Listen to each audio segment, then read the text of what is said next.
Starting salary $200 இருந்தது. ஆனால் telephone கால் $10 per minute. ஒரே ஃபோன் கால் $100 போயிடுச்சு. ஹாஃப் சேலரி போயிடுச்சு. என் கப்பல் இங்கே சென்னைக்கு வந்தால் உங்களை கூப்பிடுறதுக்கு கொஞ்சம் கஷ்டமாக இருக்கும். அது அந்த பாஸ் எடுக்கிறதுக்கு கஷ்டம் இருக்கும். 50 to 60 lakhs for one day higher charges. Fuel இல்லாமல் ஃபியூவல் வேறு ஒரு 20-30 lakhs. ஸோ ஒரு ஆப்ரேட்டிங் காஸ்ட் ஒரு கப்பலுக்கு ஒரு நியர்லி 1 crore one day. நம்ம கார் இருக்க இப்போ என்ன ஒரு 100-150 ஹார்ஸ் பவர் இருக்கும் பவர். நம்ம ஷிப்பு 20,000 ஹார்ஸ் பவர். பிஸ்டன் இது இவ்வளோ வைடு இருக்கும். பிஸ்டன் இருக்கிற நம்ம வண்டியில் இருக்கிற பிஸ்டன் இந்த ஷிப்பில் இருக்கு. இப்போ ரோட்ஸில் டிராஃபிக் இருக்கு. இப்போ போர்ட்ஸில் சிங்கப்பூர் கிட்ட, சைனா கிட்ட, ஜப்பான் கிட்ட, போர்ட்ஸ் கிட்ட போகும்போது அந்த திடீர்னு டக்குன்னு ஷிப்பை ஸ்டாப் பண்ண முடியாது. பிரேக்கில் முடியாது, ஃப்ளோட் ஆகுது இல்லையா. ஸோ அந்த கப்பலில் நிற்கிறதுக்கு ஒரு 5-7 minutes ஆகும். சின்ன கப்பல் இருக்கும்போது அந்த ரஃப்சி கொஞ்சம் டேஞ்சரஸ் இருக்கும். ஆனால் பெரிய கப்பலில் கூட பார்த்தா இந்த ரஃப்சியில் ரோலிங் இருக்கும்போது கப்பல் இன்டூ வேவ்ஸ் உள்ளே போயிட்டு பின்ன வந்துடும். இந்த ஃபுல் டெக்கில் தண்ணி வந்துடும். பெரிய கப்பலில் பிரச்சனை இருக்காது. சின்ன கப்பலில் இந்த அக்காமடேஷன் கூட மேலே பிரிட்ஜு வரைக்கும் வந்துடும் தண்ணி. டால்ஃபின்ஸ் அது த்ரூ அவுட் த வேர்ல்டு இருக்கும். ஆக்சுவலி டால்ஃபின்ஸ் மெயின்லி வார்ம் வாட்டரில் இருக்கும். அண்ட் பார்த்தா அவங்க ஒரு கும்பலாக இருக்கும். ஃபுல் க்ரௌட் ஒண்டியாக இருக்க மாட்டாங்க. 30-40 வெளியே ஜம்ப் பண்ணி இருப்பாங்க. சொமாலி இப்போது இது ஒரு 20-25 years தான் ஸ்டார்ட் பண்ணிருக்கு இல்லையா. ஈஸி மணி அவங்களுக்கு. ஒரு கப்பல் ஹைஜாக் பண்ணிட்டு 50 crore 100 crore பேசாம ஓனர் கொடுப்பாங்க. ஏன்னா இது கமர்ஷியல் வெஞ்சர் இல்லையா. கப்பல் இப்போ ரூட்ல இருக்கணும், சர்வீஸ்ல இருக்கணும். எக்ஸாம்பிள் 2000 passenger ships இருந்தா இந்த 2000 passengers on board 1000 crew members minimum இருப்பாங்க.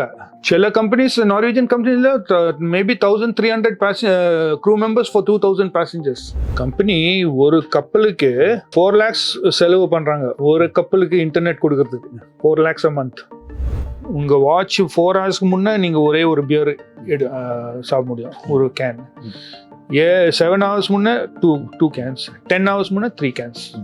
அது மேலே ஜாஸ்தி சாப்பிடக்கூடாது. ஜப்பானில் 3 பெரிய கம்பெனி இருக்குது. முதல்ல MOL மிட்சுயி OSK, ரெண்டாவது NYK என் கம்பெனி, மூணாவது K-Line. NYK ஒரு 850 ஷிப்ஸ் வச்சுருப்பாங்க, 850. MOL ஒரு 900 வச்சிருப்பாங்க. K-Line ஒரு 600-700 வச்சிருப்பாங்க. பிகஸ்ட்னு கண்டெய்னர் கம்பெனி பார்த்தா 3 கம்பெனி இருக்கு. MSC ஒன்று மெடிட்ரேனியன் ஷிப்பிங் கம்பெனி, பின்ன மர்ஸ்க் ஒரு நீளம் கண்டெய்னர்ஸ் நீங்கள் பார்த்துருப்பேன், MAERSK மர்ஸ்க். அது பின்ன CMA CGM. இது 3 biggest manufacturing. Number 1 China. Delivery time கூட ஒரு 2-3 months ஷிப் பண்ணிடுவாங்க. புது ஷிப் 2-3 months பண்ணிடுவாங்க. நார்மலாக 1 year எடுக்கும், அவங்க 2-3 months 4 months கொடுத்துருவாங்க. சுனாமி எஃபெக்ட் நீங்கள் போர்ட்டில் இருக்கும்போது தான் எஃபெக்ட் இருக்கும். நான் சுனாமி டைமில் நான் கடலில் இருந்தேன், அது எஃபெக்ட் ஒன்றும் இருக்காது. இந்த ஷோர் கிட்ட தான் இங்கே பார்க்க முடியும். ஏன்னா இந்த ஹைட் ஜாஸ்தியாக இருக்கும், இந்த தண்ணி உள்ளே வரும்.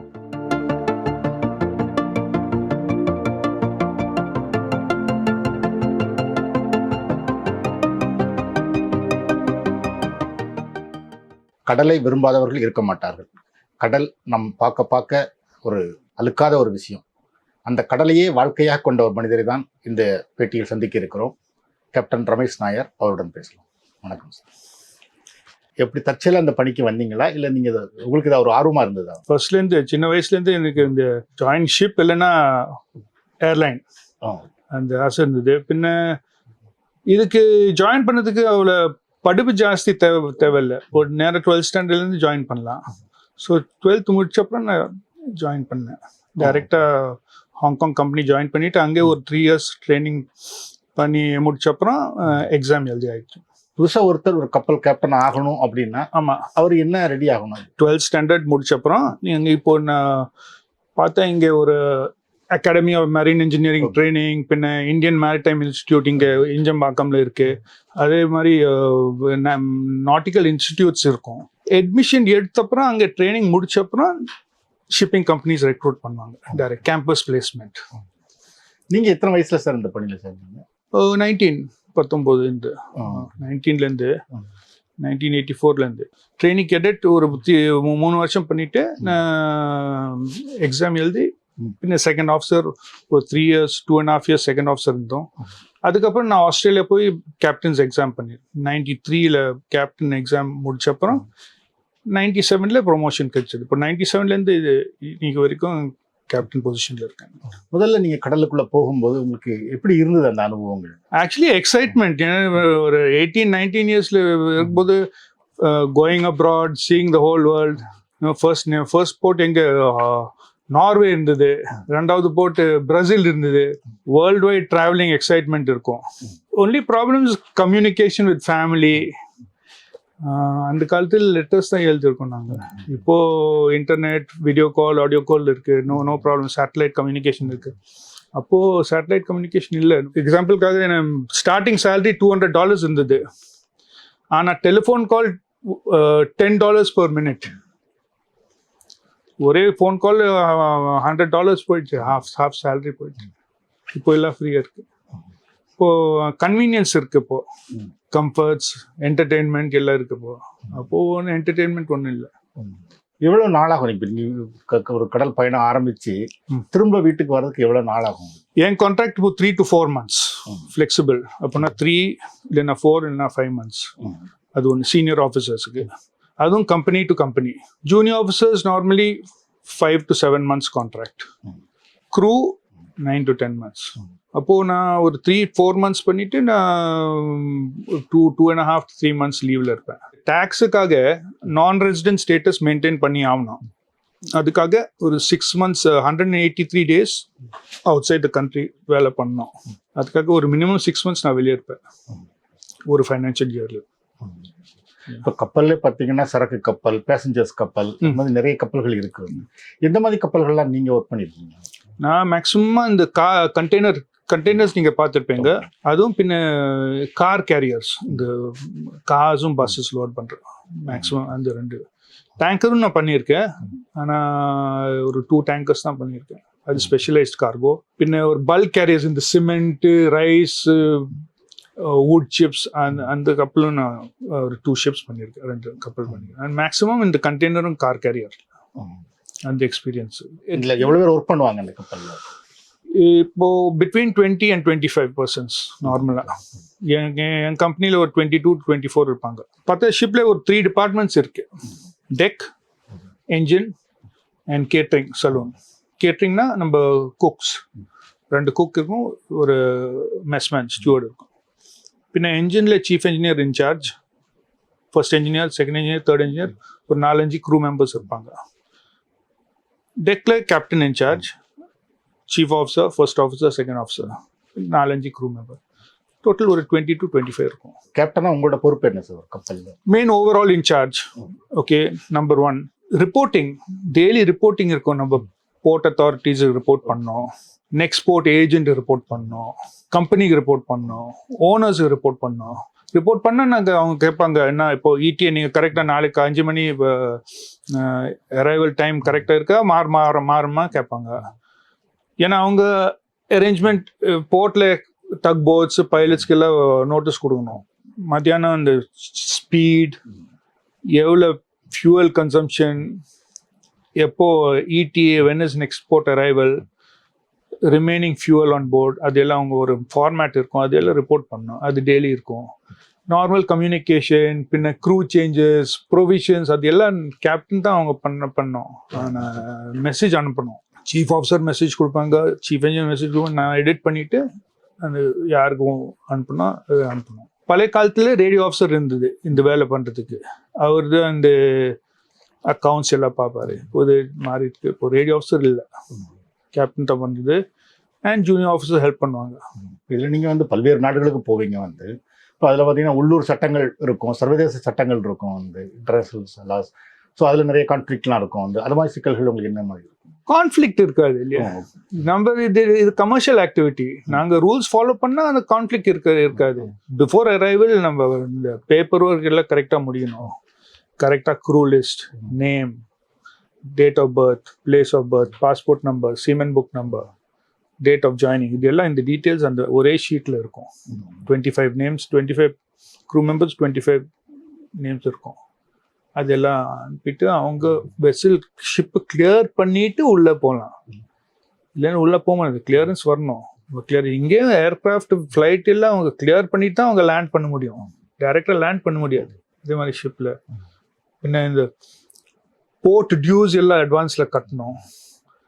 அதெல்லாம் செலவு ஜாஸ்தி இருக்கும். இப்போ ஒரு 1 டே போர்ட்டில் வந்தால் கப்பல் வச்சா ஒரு $30,000 to $40,000 அந்த ஷிப் அங்கே உள்ளே வைக்கிறதுக்கு. மற்றபடி வேற செலவுலாம் இருக்கும். ஆனால் அந்த வைக்கிறதுக்கு அந்த பார்க்கிங் ஃபீ. இப்போ நீங்கள் வந்து ரொம்ப காலம் வந்து கடலில் பயணிச்சு ஒரு 2 மாதம் 3 மாதத்துக்கு பிறகு ஒரு கரையில் போய் சேருவீங்க. இப்போ எப்படி இருக்கும் ஏதோ ஒரு நாட்டில் போய் ஒரு கரையில் போய் சேரும்போது?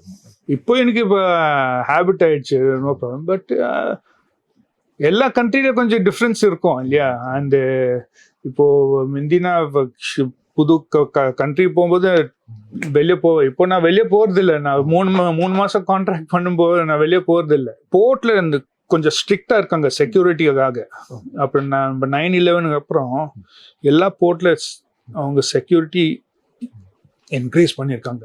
இப்போ நான் என் கப்பல் இங்கே சென்னைக்கு வந்தால் உங்களை கூப்பிடுறதுக்கு கொஞ்சம் கஷ்டமாக இருக்கும். அது அந்த பாஸ் எடுக்கிறதுக்கு கஷ்டம் இருக்கும். ஸ்பெஷலி நீங்கள் வெளியேறி அந்த நாடுகளுக்குள்ள போயிடலாமா? போய் நம்மளுக்கு ஷோர்ட் பாஸ் இருக்கும். அவங்க உடனே ஆன் அரைவல் அந்த ஏஜென்ட்டு, இமிக்ரேஷன், கஸ்டம்ஸ் அவங்க எல்லாம் வருவாங்க பேப்பர் ஒர்க்காக ஷிப்பு செக் பண்ணுறதுக்கு. அந்த இமிக்ரேஷன் அப்போவே அந்த ஷோர் பாஸ் கொடுப்பாரு. இல்லைன்னா அவர் சொல்வார் நீங்கள் பாஸ்போர்ட் கொண்டு போய் வெளியே போகலாம். ஆனால் அந்த கிளியரன்ஸ் வரணும். கடல் பயணங்களில் வந்து அந்த கடலில் போகிற அனுபவங்கள் தான் நிறைய இருக்கும். ஒரு பெரிய ஆச்சரியங்கள் இருக்கும். நீங்கள் கடலில் போகும்போது என்ன விதமான சவால்கள் உங்களுக்கு இருக்கும்? ஆக்சுவலாக இப்போது கப்பலில் இருக்கும்போது நாங்கள் அந்த ஸ்மால் ஏரியா, அந்த லிமிட்டட் ரிசோர்ஸஸ் வச்சுன்னு நடக்கணும். வேலை நடக்கணும், ரிப்பேர்ஸ் ஆகணும், பிரேக் டவுன்ஸ் பண்ணணும். பின்ன நம்ம லிமிட்டட் ஃபுட் இருக்கும், ப்ரொவிஷன்ஸ் லிமிட்டடாக இருக்கும். அப்படின்னா அது இந்த வாயேஜ் ஸ்டார்ட் பண்ணும்போது அதுக்கு முன்னே நம்ம பிளான் பண்ணோம். எப்படின்னா இப்போ ப்ரொவிஷன் எத்தனை மாதத்துக்கு எடுக்கணும், 1 month or 2 months, எங்கேருந்து வாங்கலாம். ஏன்னா பட்ஜெட், எல்லாத்துக்கும் பட்ஜெட் இருக்கும்.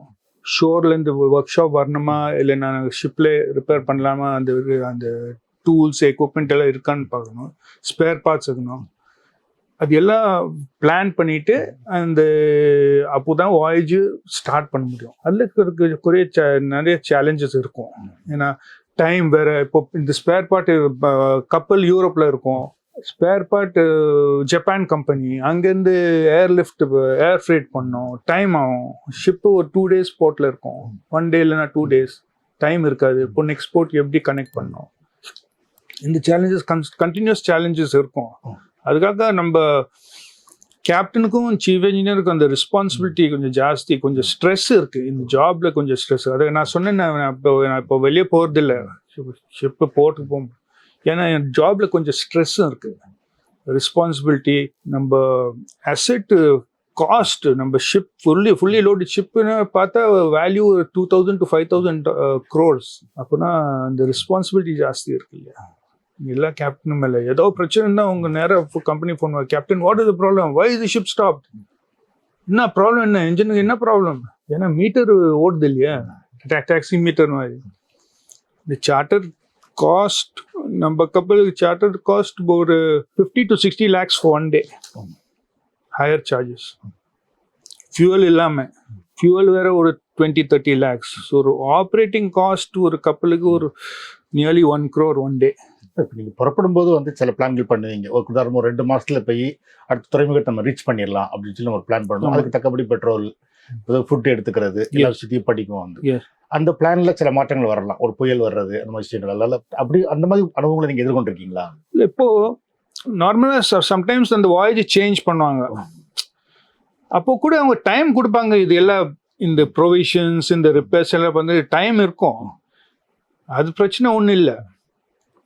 நார்மலாக இந்த வாயேஜஸ் அவங்க வெல் இன் அட்வான்ஸ் பிளான் பண்ணுறாங்க, 3 months 6 months அட்வான்ஸ். இப்போ பார்த்தா என் கப்பல், பழைய கப்பல், நான் நெட்டுக்கு போய் பார்த்தா அவங்க நெக்ஸ்ட் 2-3 months ஷெட்யூல் அவங்க போட்டிருப்பாங்க.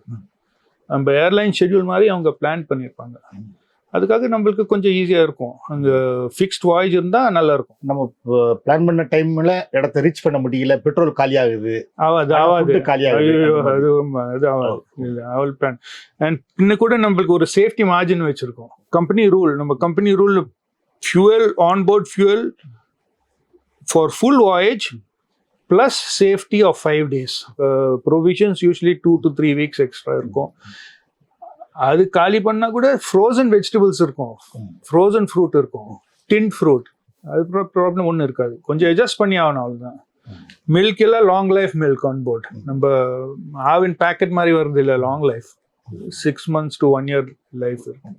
டெட்ரா பேக்கில் எல்லாம் லாங் லைஃப். கிட்டத்தட்ட ஒரு 50 வருஷத்துக்கு முன்னாடி எடுத்துக்கிட்டிங்கன்னா இன்னைக்குள்ள டெக்னாலஜிலாம் கிடையாது. ஸோ இதை மாதிரி அனுபவங்களை முன்னாடி எதிர்கொண்டிருப்பாங்க.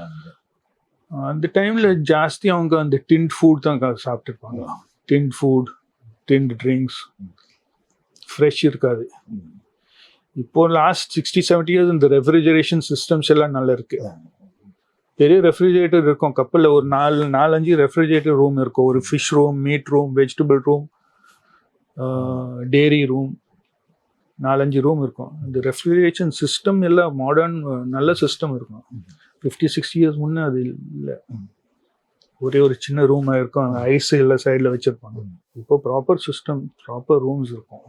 கப்பலுக்குள்ள ஒரு கப்பலை ஓட்டும் போது வேற என்ன விஷயங்கள்ல கப்பலுக்குள்ள கவனம் செலுத்த வேண்டியது இருக்கும்? ஆக்சுவல் மெயினாக நம்ம என்ன ஜாப் என்னன்னு, கார்கோ இங்கே லோட் வரும், போர்ட் ஏ லோட் பண்ணிட்டு போர்ட் பியில் டிஸ்சார்ஜ் பண்ணணும். சேஃபாக டிஸ்சார்ஜ் பண்ணணும், சேஃப், ஆன் டைம், டேமேஜ் இல்லாமல். இப்போ காரெல்லாம் பார்த்தா இதெல்லாம் அவங்க வாங்கியிருக்காங்க, கஸ்டமர் வாங்கி புக் பண்ணியிருக்காங்க. எப்படி டேமேஜ் பண்ணிட்டு எப்படி நாங்கள் டிஸ்சார்ஜ் பண்ண முடியும்? ஒரு ஸ்க்ராட்ச் இருக்காது. அந்த மானிட்டரிங் சீல இருக்கும்போது நாங்கள் டெய்லி ரவுண்ட் எடுத்து ஆகணும், பார்க்கணும் எங்கே ஏதோ ப்ராப்ளம் இருக்கா, ஏதோ ஃபியூல் லீக் ஆகுதா. ஃபியூல் லீக் ஆகுனா அது ஃபயர் ஹேசர்ட் இல்லையா? ஸோ டெய்லி கண்டினியூஸாக செக் பண்ணி ஆகணும். பின்ன மெயின்டெனன்ஸ் இருக்குது, மெஷினரி மெயின்டெனன்ஸ், அதுவும் மெயின்டைன் பண்ணணும். நாங்கள் தான் பண்ணுறது. இந்த 25 persons ஆன் போர்ட் நாங்கள் தான் பண்ணோம். ஸோ அது இல்லை சேலஞ்சஸ். சில டைமில் நம்ம டைம் இல்லை, நாளைக்கு போட்டு வருது, இன்னைக்குள்ள ரிப்பேர் பண்ணி ஆகணும்.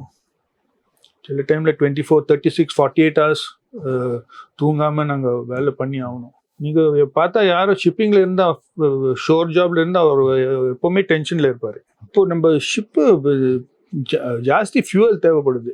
பெரிய இன்ஜின்னா நீங்கள் நம்ம கார் இருக்கே, இப்போ என்ன ஒரு 100-150 horsepower இருக்கும் பவர்.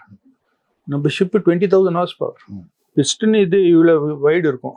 பிஸ்டன் இருக்கிற நம்ம வண்டியில் இருக்கிற பிஸ்டன் இந்த ஷிப்பில் 10 feet tall. அப்படின்னா அந்த ஃபியூவல் ஜாஸ்தி செலவு இல்லையா?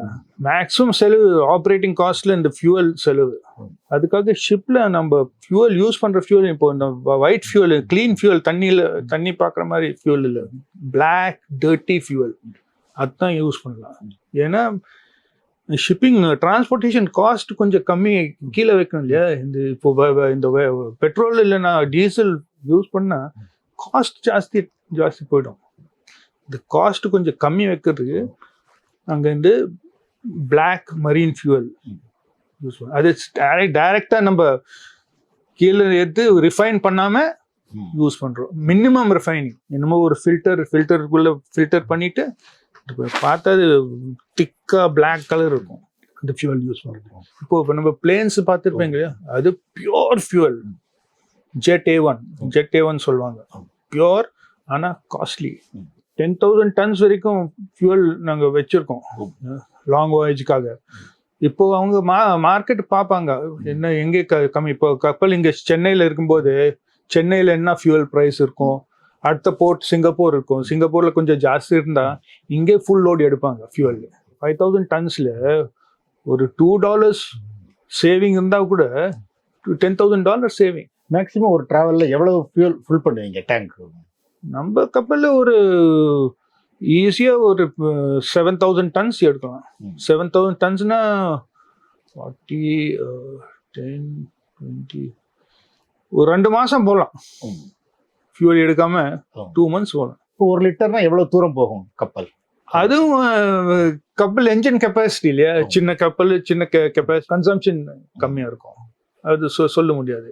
கார் கேரியர்ஸ் நார்மலாக ஒரு 25 to 30 tons consumption, daily consumption இருக்கும். அது மாதிரி எவ்வளவு ஸ்பீடா போவீங்க சார் கப்பல்? 20 to 25 kilometers per hour. ஆனால் கண்டினியூஸ் 24 hours. இப்போ வாயேஜ் ஸ்டார்ட் பண்ண சென்னையிலேருந்து யூரோப் போனால் கண்டினியூஸ் யூரோப்பு ரீச் வரைக்கும் 24/7 என்ஜின் ஓடுது. அப்போனா பார்த்தா நீ ஒரு 20 knots speed 20 kilometers per hour into 24 hours 480 kilometers daily நாங்கள் பண்ணுறோம். ஒர்க் பண்ணுறது எப்படி ஒர்க் பண்ணுவீங்க? ஷிஃப்ட் பேஸில் ஒர்க் பண்ணுவீங்களா? இப்போ டெக்கில் 3 ஆஃபீஸர்ஸ் இருப்பாங்க. நார்மலாக third officer 8 o'clock in the morning to 12 o'clock noon, 8 o'clock evening to 12 midnight. அந்த வாட்ச் வைப்பாரு.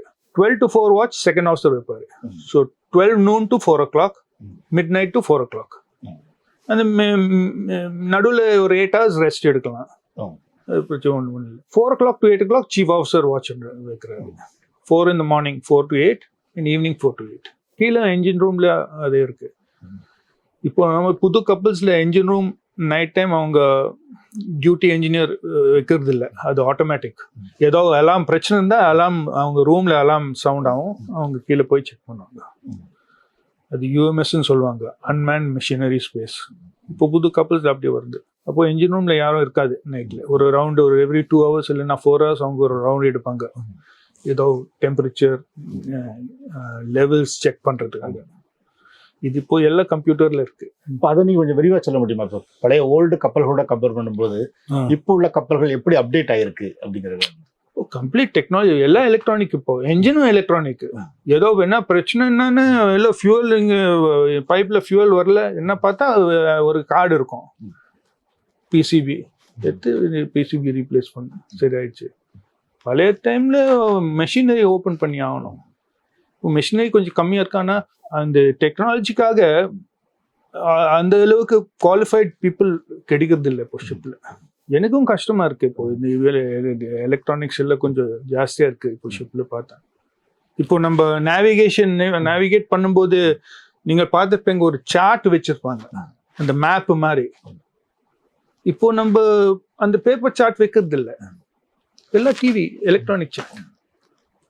ஷிப்ல பேப்பர் சார்ட்டே இல்லை. செக்ஸ்டன்ட் இருந்தது இல்லை, அந்த இப்போ சன் மூன் இந்த ஹை ஆங்கிள் எடுத்து நாங்கள் பொசிஷன் எடுக்கலாம். இப்போ ஷிப்ல செக்ஸ்டன்ட்டே இருக்காது, ஏன்னா ஜிபிஎஸ் சிக்னல் டைரக்டா வருது. உங்க வாட்ச்லேயே பொசிஷன் கிடைக்கலாம். இப்போ நம்ம ரோட்ல போகும்போது பட்டி ஜிபிஎஸ் மேப் போட்டு போறோம் எங்க போறது. ஆமா, எல்லாம் ஜிபிஎஸ். அது கப்பல்லையும் நீங்க ஜிபிஎஸ் போட்டு, கப்பல்ல ஜிபிஎஸ் எப்போ பார்த்தா எனக்கு பார்க்கலாம் எங்க கப்பல். ஒரு சார்ட் இருக்கு, கப்பல் ஒரு ரெட் டாட் இருக்கும், கப்பல் இங்கே தான் இருக்கு. மேப் ஒன்று இல்லை, பேப்பர் மேப் ஒன்று, சார்ட் ஒன்று இல்லை.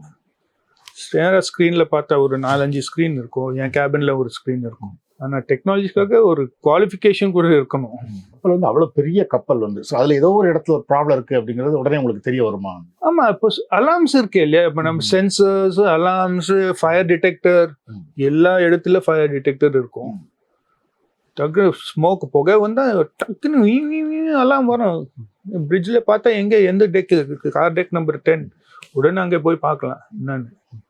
ஃபால்ஸ் இல்லாமல் ஆக்சுவலாக ஃபயர் இருக்கும். ஃபுல் ஷிப்பில் அலார்ம் டிடெக்டர்ஸ் இருக்கும். அது வச்சு ஆகணும், இல்லைன்னா எப்படி கண்டுபிடிக்கலாம் ஏதோ ப்ராப்ளம் இல்லை.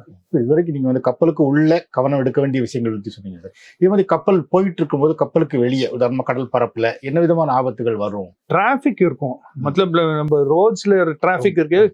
இப்போ போர்ட்ஸில் சிங்கப்பூர் கிட்ட, சைனா கிட்ட, ஜப்பான் கிட்ட, இந்த போர்ட்ஸ் கிட்ட போகும்போது அந்த டிராஃபிக் இருக்கும். டிராஃபிக்னா நம்ம fishing boats, passenger ship, cargo ships, மற்றபடி ஆல் ஷிப்ஸ் இருக்கும். அது கொஞ்சம் கேர்ஃபுல்லாக இருக்கணும். ஏன்னா ஷிப்பில் ஆக்சிடென்ட் ஆகுனா நீங்கள் பார்த்துருப்பீங்க பேப்பரில் எப்படி போட்டிருப்பாங்க, oil spill, so many liters of oil, so many birds have been killed, so many animals have got. அது ரொம்ப கேர்ஃபுல்லாக இருக்கும். ஸோ எவ்வளோ தூரத்தில் நீங்கள் இந்த கவனம் எடுத்துக்குவீங்க? இன்னொரு கப்பல் அங்கே குறுக்க வருது அப்படின்னா? இல்லை, அது நாங்கள் ரெடாரில் ட்ராக் பண்ணலாம். அந்த கப்பல் ஸ்பீடு எவ்வளோ, நம்ம ஸ்பீடு, நான் ஸ்பீடு கூட கம்மி பண்ணலாம், இன்க்ரீஸ் பண்ணலாம். அதுக்காக ஆக்ஷன் எடுக்கணும். அதுக்காக டியூட்டி ஆஃபீஸர் இருப்பார் 24/7 பிரிட்ஜில். அந்த பிரிட்ஜ், அந்த கண்ட்ரோல் ஏரியா, அது பிரிட்ஜுன்னு சொல்லுவாங்க. அது 24/7 எப்போவுமே ஒரு ஆஃபீஸர் இருக்கணும். நைட் டைமில் டூ பீப்புள், ஆஃபீஸர் ஒரு க்ரூ மெம்பர். நம்ம ட்ரெயினில் போகும்போது ஆட்டோமேட்டிக்காக ஆப்போசிட்டில் ஒரு ட்ரெயின் வருதுன்னா ஆட்டோமேட்டிக்காக அதை இது பண்ணுறதுக்கான மெட்டீரியல் இப்போ வந்துருச்சு. இல்லை இது மாதிரி கப்பலில் இருக்கா? கப்பலில் இல்லை. ஆனால் உங்கள் ஸ்க்ரீனில் அலாம் வரும். அதெல்லாம் மார்னிங் நீங்கள் பார்த்து என்ன இந்த எல்லாம் ஓகே சரி கொஞ்சம் இதை பண்ணணும், ஆக்ஷன் எடுக்கணும். அந்த ஆக்ஷன் எடுக்கிறதுக்கு ரூல்ஸ் இருக்குது. திடீர்னு அப்படியே ரைட் சைடில் போக முடியாது. ரூல்ஸ் என்ன, அவர் என்ன பண்ணுறாரு, பின்ன ஒரு ரூல் புக் இருக்குது நம்மளுக்கு, ரூல் ஆஃப் த ரோடுன்னு சொல்லி நாங்கள் படிச்சிருக்கோம். என்ன பண்ணணும்னு ஓகே இப்படி அவர் நான் ஒன்றும் பண்ணுவார், அவர் தான் பண்ணோம், அவரு அப்படி போயிடுவார். கன்ஃபியூஷன் இல்லாமல். நீங்கள் அப்படி எதிர்கொண்ட ஏதாவது அனுபவத்தை சொல்ல முடியுமா? இந்த மாதிரி டிராஃபிக் எதிர்கொண்டது, ஒரு ஆக்சிடென்ட் ஆக போகுது தெரியும். ஆனால் அவ்வளோ கிட்ட வரக்கூடாது, அதுக்குள்ளே நாங்கள் ஆக்ஷன் எடுத்தாகணும். சில சிச்சுவேஷன்ஸ் இருக்கு. இன்எக்ஸ்பீரியன்ஸ் ஆஃபீஸர் இருந்தா அவர் பயப்படுவார், கேப்டன் கூப்பிடுவோம், எப்படி கேப்டன் கூப்பிடலான்னு. நான் சொல்லியிருப்பேன், நீங்கள் ஏதோ பிரச்சனை கூப்பிடணும், நான் கீழே இருப்பேன் என் ஆஃபீஸில். சில ஆளுங்க பயப்படுவாங்க, எதுக்கு கேப்டனை கூப்பிடணும்னு. பின்ன லேட்டாக இருந்தால் ஆக்சிடென்ட் ஆகும்போது அவர் கூப்பிடுவார், பின்ன ஒன்றும் பண்ண முடியாது. ஆக்சிடென்ட் ஆகலை எனக்கு, ஆனால் சான்சஸ் இருக்குது. அதுக்காக டியூட்டி ஆஃபீஸர்ஸ் அவங்க கொஞ்சம் அசர்ட்டிவ் இருக்கணும். அவங்க ஏதோ டவுட் இருந்தால் நேராக கேப்டனை கூப்பிடு. நான் டெய்லி நைட் ஆர்டர்ஸில் நான் எழுதி வச்சிருக்கேன், please call me when in doubt. இது மாதிரி கடலில் போகும்போது புயல் மாதிரி அனுபவங்கள், புயல் எதிர்கொண்டிருக்கலாம், ஒரு நடுக்கடலில் புயல், சுனாமி, சூறாவளி, அந்த மாதிரி விஷயங்கள் எதிர்கொண்டிருக்கீங்களா? ரஃப் வெதர் நான் பார்த்துருக்கேன், நிறைய ரஃப் வெதர். இப்போ வெதர் ரிப்போர்ட்ஸ் பார்த்து நாங்கள் இது எல்லாம் அவாய்ட் பண்ணலாம் இல்லையா. பார்த்தா இப்போ இன்னைக்கு பார்த்தா ஒரு ரிப்போர்ட், நாளைக்கு நாங்கள் நம்ம ரூட்ல ஒரு ரஃப் வெதர் இருக்கும் 6 ஹவர்ஸுக்காக. நேராக நான் ஆல்டர் பண்ணி சவுத். அப்படி மோஸ்ட் இம்பார்ட்டன்ட் ஷிப்பில் safety of crew members, safety of ship, safety of cargo, எல்லாம் சேஃப்டி தான். போட்ட வரும்போது ரொம்ப ஸ்லோவாக கேர்ஃபுல்லாக வரணும். ஏன்னா திடீர்னு டக்குன்னு ஷிப்பை ஸ்டாப் பண்ண முடியாது. பிரேக்கில் முடியாது, ஃப்ளோட் ஆகுது இல்லையா. ஸோ அந்த கப்பலில் நிற்கிறதுக்கு ஒரு 5-7 மினிட்ஸ் ஆகும். அதுக்காக நார்மலி போட்டுக்கிட்ட ஒரு சின்ன டக் போட்டுன்னு சொல்லி, டக் போட் சைடில் இருக்கும், நம்ம ஷிப்பு கொஞ்சம் மெனுவர் புஷ் பண்ணும்போது ஈஸியாக இருக்கும், ஹெல்ப் பண்ணுறது. திடீர்னு ஸ்டாப் பண்ணால் இந்த டக் போட்டு புல் பண்ணுவாங்க. என்ன நடக்கும் சார்? இப்போ பிரேக் போட்டிங்கன்னா எப்படி கப்பல் நிற்கும்? பிரேக் இல்லை. ஆக்சுவலி கப்பல் எப்படி மூது, அந்த ப்ரொப்பல்லர் இருக்கு, ப்ரொப்பல்லர் ஒரு சைடில் ரைட் சைடில் போனால் அது ஃப்ரண்ட்ல போயிடும். இப்போ ரிவர்ஸ் போனால் லெஃப்ட் சைடில் போனால் ரிவர்ஸ் பண்ணும். அதே ஒன் ப்ரொப்பல்லர், டிஃப்ரெண்ட் மூவ்மெண்ட், அவ்வளோதான். ஒரு ப்ரொப்பல்லர். சில கப்பலில் 2 ப்ரொப்பல்லரும் இருக்கும். ஆனால் மெயினாக அந்த ப்ரொப்பல்லர் மூவ் ஆகணும், அவ்வளோதான். ஸோ நீங்கள் கப்பலை உடனே நிறுத்தணும்னா ரிவர்ஸ் போடுவீங்க? ரிவர்ஸ் போட்டு ஆகணும் அது ஸ்டாப் பண்ணுறதுக்கு. இல்லைன்னா அது போயினே இருக்கும் ஒரு 10-15 மினிட்ஸ் 20 மினிட்ஸ் கூட. திடீர்னு இவ்வளோ வெயிட் வச்சுன்னு ஸ்டாப் பண்ண முடியாது. நம்ம ஈவன் ட்ரெயின் கூட எவ்வளோ, அது கொஞ்சம் டிஸ்டன்ஸ் போய் தான் ஸ்டாப் ஆகணும். ஏன்னா இது ஷிப்பு வெயிட் பார்த்தா பெரிய tankers 3 lakh 4 lakh tons weight இருக்கும். இந்த கார் கேரியர் அவ்வளோ வெயிட் இல்லை, ஏன்னா கார் அவ்வளோ வெயிட் இருக்காது. ஆனால் கார் கேரியர் ஒரு 20,000 30,000 tons வெயிட் இருக்கும். அப்போனா பார்த்தா எவ்வளோ மூவ்மெண்ட் இருந்தால் அது ஸ்டாப் பண்ணுறதுக்கு என்ன பவர் இருக்கணும், டக்குன்னு ஸ்டாப் பண்ண முடியாது. அதுக்காக எல்லாம் பிளான் பண்ணோம், எங்கே எத்தனை கப்பல் இருக்குது ரெடாரில் பார்த்து கேர்ஃபுல்லாக இருக்கணும். ஆக்சிடென்ட் ஆன பெரிய பிரச்சனை நியூஸில் வந்துடும். நியூஸில் வந்தால் அவ்வளோதான், தெரியும் இல்லையா. நீங்கள் இந்த ரஃப் சி பார்த்துருக்கேன்னு சொன்னீங்க சார், அந்த அனுபவத்தை சொல்ல முடியுமா? ரஃப் சி ஆக்சுவலி நான் பெரிய கப்பலில் இருந்தேன், அந்த எஃபெக்ட் அவ்வளோ இருந்தது. சின்ன கப்பல் இருக்கும்போது அந்த ரஃப் சி கொஞ்சம் டேஞ்சரஸ் இருக்கும். ஆனால் பெரிய கப்பலில் கூட பார்த்தா இந்த ரஃப் சீல ரோலிங் இருக்கும்போது கப்பல் இன்டூ வேவ்ஸ் உள்ளே போயிட்டு பின்ன வந்துடும், இந்த ஃபுல் டெக்கில் தண்ணி வந்துடும்.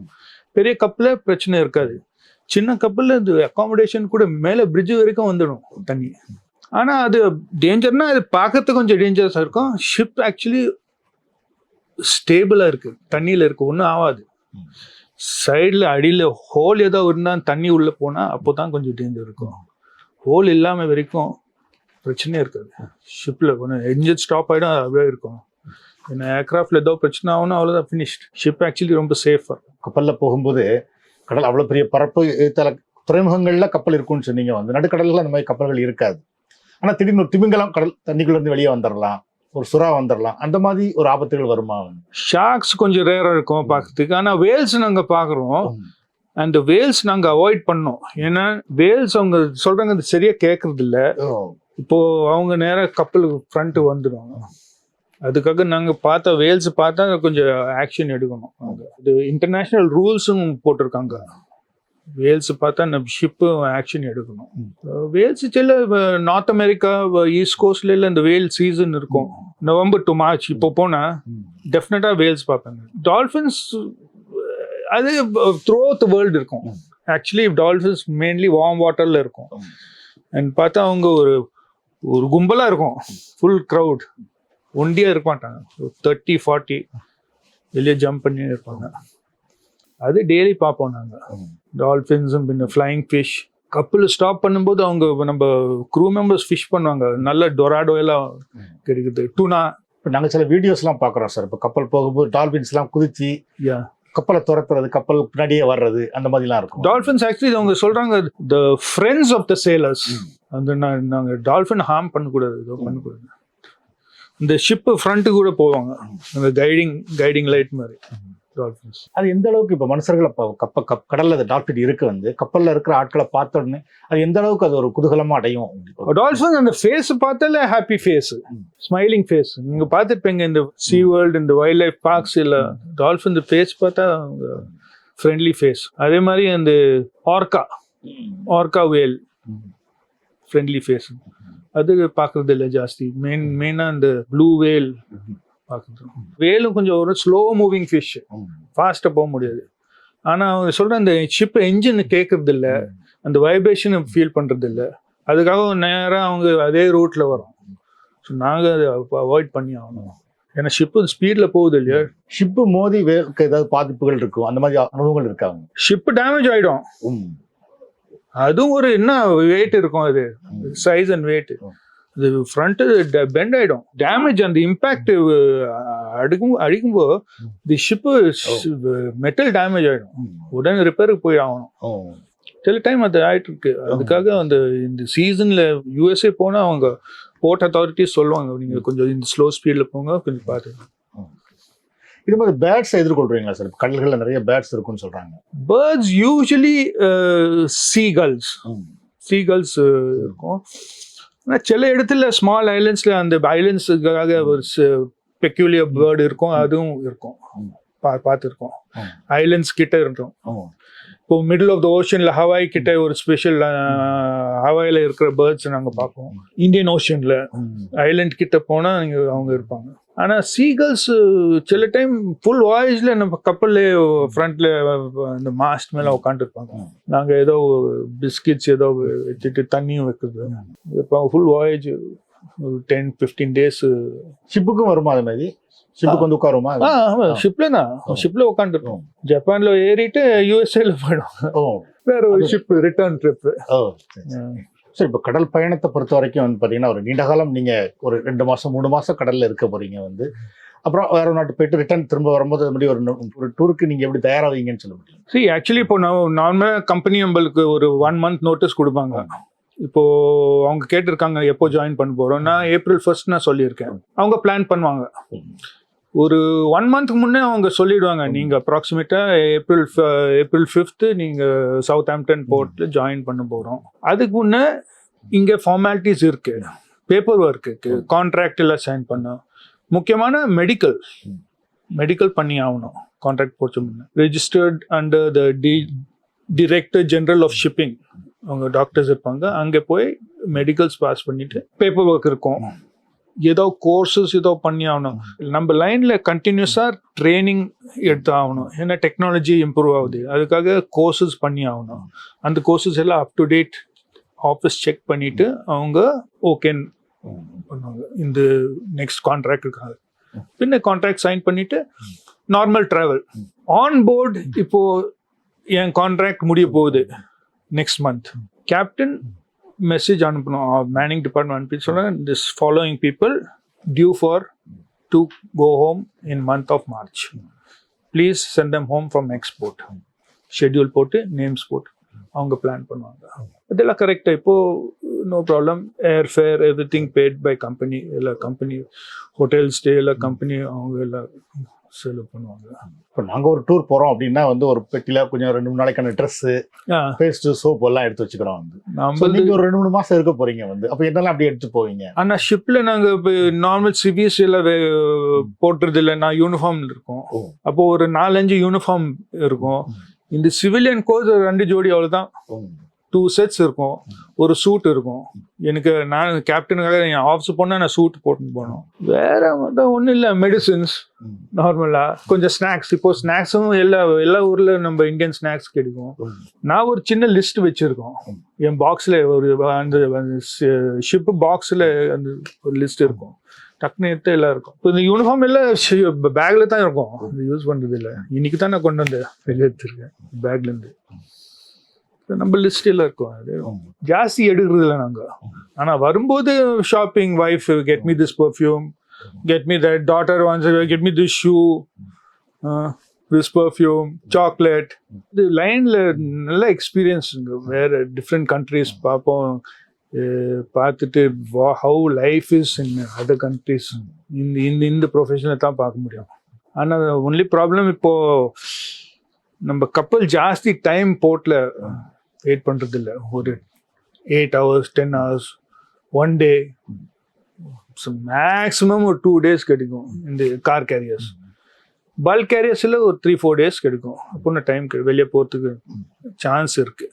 ஆனால் இந்த கண்டெய்னர் ஷிப்பில் சான்ஸே இல்லை. அதுதான் கொஞ்சம் கஷ்டமாக இருக்கும். ஒரு டே டு டே லைஃப் எப்படி இருக்கும் உங்களுக்கு கப்பலில்? ஆக்சுவலி ருட்டீன் நார்மலாக நான் ஒரு 6:30 அலாம் இருக்கும். 7 o'clock நான் பிரிட்ஜில் ஒரு மீட்டிங், பிரிட்ஜ் போய் 7:15 மீட்டிங் இருக்கும். சீஃப் ஆஃபீஸர் என்ன வேலை, நீங்கள் என்ன பிளான் பண்ணியிருக்கோம், ஏதோ சேஃப்டி ப்ரிகாஷன்ஸ் எடுக்கணுமா, ஹெவி ஒர்க், அந்த எல்லாத்துக்கும் செக்லிஸ்ட் இருக்கும். பின்ன meal times normal 7:30 to 8:30 is breakfast, 11:30 to 1 o'clock lunch, evening 6 o'clock to 7 o'clock dinner. அது எல்லாம் ரெடியாக இருக்கும். புஃபேஸில் நம்ம ஆஃபீஸர் சைடில் மெஸ்மேன் இருப்பார், க்ரூ சைடில் புஃபேஸ். ஃபுட்டில் லிமிட் எல்லாம் ஒன்றும் இல்லை. மெனு நானும் அந்த சீஃப் குக் உக்காந்துட்டு ஒரு ஒன்ஸ் அ வீக் உக்காந்துட்டு இந்த மெனு பண்ணுறது. ஒரு ஹோட்டல் மாதிரி. என்ன ஃப்ரிட்ஜில் எல்லாம் ஜூஸு, மில்க்கு, ஸ்நாக்ஸ் எல்லாம் இருக்கும். ஃபுட்டு பற்றி பிரச்சனை ஒன்றும் இல்லை. ஷிப்பில் ஃபுட் எல்லாம் நல்லா இருக்கு, ப்ராப்ளம் இருக்கு. பட்ஜெட் இருக்குன்னு நோ ப்ராப்ளம். ஆனால் எல்லாருக்கும் இந்த டெய்லி ருட்டீன் இருக்குது. இப்போ நம்ம ஆஃபீஸர்ஸ் 8 hours அவங்க பிரிட்ஜில் இருப்பாங்க. சில டைம் ஓவர் டைம் பண்ணுவாங்க, ஒரு 2 hours ஏதோ மெயின்டெனன்ஸாக பண்ணுவாங்க. பின்ன deck crew normally 8 o'clock to 5 o'clock, 8 o'clock to 6 o'clock வேலை பண்ணியிருப்பாங்க. Usually Sunday off. சண்டே நான் அக்காமடேஷன், கேபின்ஸ் எல்லாம் நான் செக் பண்ணுறேன். க்ளீனாக நீட்டாக வச்சுருக்காங்க. ஏன்னா இப்போது போர்ட்டில் அவங்க செக் பண்ணுறாங்க, கேபின்ஸ் எல்லாம் க்ளீனாக வைக்கணும். ஸோ நான் எவ்ரி சண்டே நான் இன்ஸ்பெக்ஷன் பண்ணோம். அதெல்லாம் என் பார்ட் ஆஃப் கேப்டன்ஸ் ஜாப். இப்போது வேர்ல்டு முழுக்க அந்த ரெஃப்யூஜிஸ் ப்ராப்ளம் இருக்குல்ல சார், ஒரு நாட்டிலேருந்து ரெஃப்யூஜிஸ் கப்பல் வழியாகவும் மறைஞ்சு போகிறாங்க அப்படின்னு சொல்கிறாங்க. வந்து அந்த மாதிரி உங்களுக்கு அனுபவங்கள் இருக்கா? இல்லை, ஆனால் இப்போ நம்ம கம்பெனி கப் 2022 நவம்பரில் South China Sea between Singapore and Hong Kong ஒரு சின்ன போட் பார்த்துருக்காங்க. அந்த போட் ஸ்ரீலங்காலேருந்து கனடா போகிற ரூட் இருந்தது. ஒரு 300 ரெஃப்யூஜி அவங்க சேவ் பண்ணியிருக்காங்க. கனடால இருந்து ஒரு இதுல இல்ல, ஸ்ரீலங்காலேருந்து ரெஃப்யூஜிஸ் கனடா போறாங்க டைரக்டா. எப்படின்னு தெரியல. அதுவும் மந்த் ஆஃப் நவம்பர். சின்ன போட்டு ஓவர்லோட் பண்ணியிருக்காங்க. நல்ல காலம் இந்த வெசல் கப்பல் இருந்து. ஆக்சுவலி கோஸ்ட் கார்டு கப்பலுக்கு கான்டாக்ட் பண்ணிட்டு சொல்லியிருந்தாங்க, இங்க ஒரு போட் இருக்கு பாருங்க, 300+ ஹீலியோஸ் லீடர். இப்போ கூட ரெஃப்யூஜி ப்ராப்ளம் இருக்கு இட்டலியில், மெடிட்ரேனியில். நீங்கள் பேப்பரில் பாருங்க, டெய்லி ஏதோ ஒரு ப்ராப்ளம். இல்லைன்னா நியூஸ் பாருங்க, பிபிசி நியூஸ். என்ன பண்ணுறது? இப்போ நீங்கள் வந்து ஒரு போர்ட்டில் தங்கி இருந்து கிளம்பும் போது உங்கள் ஷிப்பில் அந்த மாதிரி ஏறி மறைஞ்சு இருப்பாங்களா? ஆப்பிரிக்காவில் நடக்குது. அதுக்காக இப்போ சேலிங்கை போச்சு முன்னே நம்ம செக் பண்ணோம், ஸ்டோவே செக் பண்ணி ஆகணும். ஏன்னா இப்போ சேல் பண்ணிட்டு இவர் பார்த்தா பெரிய பிரச்சனை. ஏன்னா அவர் ரெஃப்யூஜி மாதிரி இல்லையா, அவர் எங்க ஆஃப்லோட் பண்றது? யாரும் எடுக்க மாட்டாங்க. No passport, no name, no identity proof, யாரும் எடுக்க மாட்டாங்க. அவங்க கரெக்டா சொல்ல மாட்டாங்க, பேரும் சொல்ல மாட்டாங்க. I don't know English. International situation அப்படின்னா அவங்க அப்படியோ கவர்மெண்ட் எல்லாம் பேசிட்டு பின்ன திருப்பி அவர் ஹோம் கண்ட்ரி அனுப்பணும். பெரிய பிரச்சனை அது. மேக்ஸிமம் எந்த கண்ட்ரில இருந்து எந்த கண்ட்ரிக்கு போகும்போது அந்த மாதிரி ப்ராப்ளம்ஸ் அதிகம்? மேக்ஸிமம் ஆப்பிரிக்கால இருந்து. ஆப்பிரிக்கா அவங்களுக்கு தெரியும் எங்க கப்பல் எங்க போகுதுன்னு. ஆப்பிரிக்கால இருந்து யூரோப் போகுது, ஆக்சுவலா எங்க போடலாம். ஆப்பிரிக்கா டு ஆப்பிரிக்கா அவங்க ஏற மாட்டாங்க. எப்படி ஏறுவாங்க? அவங்களுக்கு நிறைய செக்கப் இருக்கும் வந்து. இல்ல, ஷிப்ல நிறைய இடம் இருக்கு. அதுதான் அவ்வளவு பெருசா இருக்கு. நைட்டு 20 ஆள் எப்போ டியூட்டில இருக்கும்போது என்ன 2 people 3 people டியூட்டில இருப்பாங்க. எப்படி மானிட்டர் பண்றது இவ்வளவு பெரிய இடம்? கஷ்டம். ஹோல் டிராவல் உங்களுக்கு தெரியாம உள்ளே மறைஞ்சிருந்துப்பாங்க. எத்தனை இடம் இருக்கு. ஷிப்ல ஒர்க் பண்றவங்களும் அதுக்கு ஹெல்ப் பண்றவங்க இருப்பாங்களா? இப்போ காசு வாங்கிட்டு அந்த மாதிரி ஹெல்ப் பண்றாங்க? சான்ஸ் இல்ல. இருக்கும் சில நம்ம நார்மலா அது இருக்காது. ஆனா அந்த காசு பத்தி நீங்க கேட்டீங்க இல்லையா, சில டைம் ட்ரக்ஸ் பத்தி சவுத் அமெரிக்கால அவங்க காசு பணம் ஆஃபர் பண்றாங்க. ஏன்னா ஈஸியா அவங்க கப்பல்ல எடுக்க முடியும். ஏதோ சின்ன பாக்ஸ் கேபின் கொண்டு வந்தா எனக்கு என்ன தெரியும். நாங்க நார்மலா க்ரூ மெம்பர்ஸ் செக் பண்றது இல்ல. நீங்க வெளியே போயிட்டு ஷாப்பிங் பண்ணிட்டு நீங்க வந்திருக்கீங்க, நான் எதுக்கு செக் பண்ணோம்? ஏதோ டவுட் இருந்தா கம்பெனி சொன்ன அப்படின்னு செக் பண்ணலாம். இல்ல நீங்க கொண்டுட்டு போயிடுவாங்க. வெளியே நீங்க யார் பார்த்துருக்கீங்க, என்ன வாங்கியிருக்கீங்க எனக்கு தெரியல. டவுட் இருக்கு யூஸ்வலி. பட் ஆனா நீங்க இன்னொரு கண்ட்ரிக்கு போகும்போது கஸ்டம்ஸ் செக் இருக்கும் வந்து. ஸோ அப்போ மாட்டினா என்ன ஆகும்? மாட்டினா ப்ராப்ளம். ஆனால் செக் எவ்வளோ செக் பண்ண முடியும் ஷிப்ல? உங்க ரூமுக்கு வந்து செக் பண்ணுவாங்க. Suitcase open, cupboard open. கப்பல்ல என்ன ஆயிரக்கணக்கு இடம் இருக்கும். இந்த ஏதோ ஒரு பேக், ஏதோ ஒரு கவர் போடுறதுக்கு எல்லாம் பல்கேடு இது எல்லாம் ரிமூவ் பண்ணிட்டு ஏதோ போடுறேன். கஸ்டம் செக் ஒன்று இருக்காது. நார்மலா ரூம் செக் பண்ணுவாங்க, ஸ்டோர் செக் பண்ணுவாங்க. அதுக்கு மேல எவ்வளவு செக் பண்ண முடியும்? இப்போ ஒரு கப்பல் வந்து ஒரு கண்ட்ரிக்குள்ள போகுதுன்னா கஸ்டம்ஸ் எந்த இடத்துல வந்து செக் பண்ணுவாங்க? சில டைம் கஸ்டம்ஸ் வருது இல்ல, வரமாட்டாங்க. Normally country to country. இப்போ சவுத் அமெரிக்கால வருவாங்க, யூரோப்ல வருது இல்ல.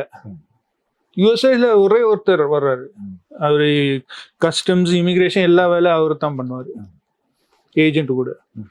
சில சவுத் அமெரிக்கால ஒரு 10-15 பேர் வருவாங்க. Immigration, doctor, health, fire department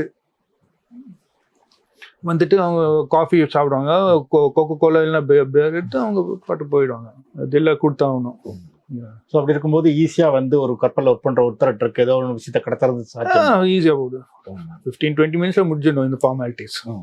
so இப்போ ஒரு ட்ரக்கை கடத்துறாங்க, ஷிப் வழியா கடத்துறாங்க அப்படின்னா இப்போ போர்ட்டுக்கு வரும்போது கஸ்டம்ஸ் செக் இருக்கும், போர்ட்ல இருந்து வெளியே கொண்டு போகணும். ஸோ போர்ட்டுக்கு வந்து அந்த வழியா வெளியே கொண்டு போவாங்களா, இல்லை கப்பல் வந்து கரைக்கு வர்றதுக்கு முன்னாடியே அவங்க பிளான் பண்ணிருப்பாங்க? அதுதான் ஈஸி அவங்களுக்கு. யாரு மானிட்டர் பண்றது?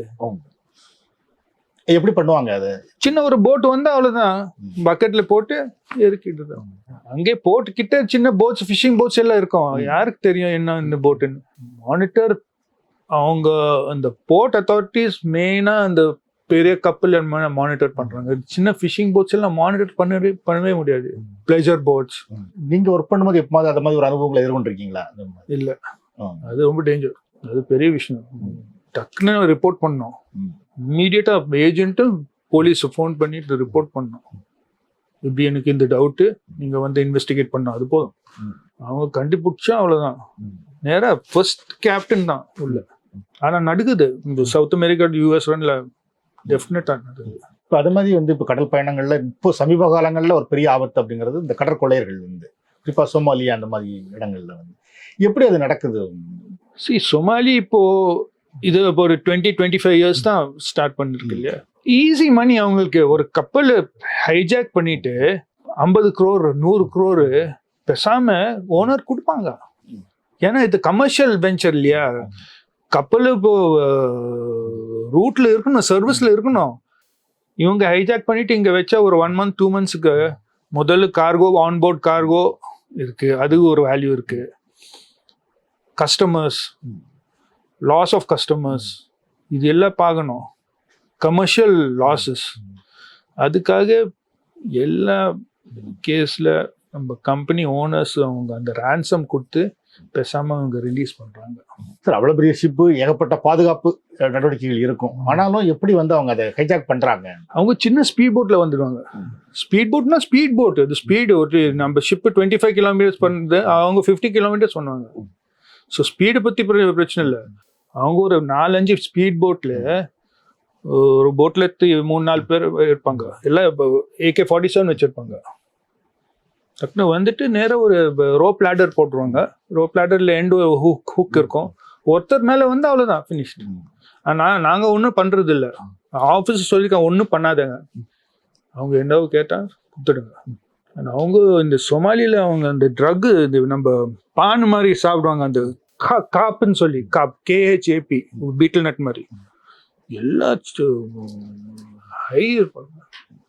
சென்சஸ்ல இல்லை அவங்க. ஸோ அது கொஞ்சம் டேஞ்சரா. ஸோ இது 4-5 போட்ஸ் வந்துடுவாங்க. பின்ன இப்போ பார்த்தா நம்ம பொருள் என்ன வேல்யூ, ஒரு 3,000-4,000 crores வேல்யூ. அவங்க எது ஒரு 20 crores 30 crores கேட்பாங்க. கம்பெனி குத்துடுவாங்க இல்லையா? எதுக்கு ப்ராப்ளம்?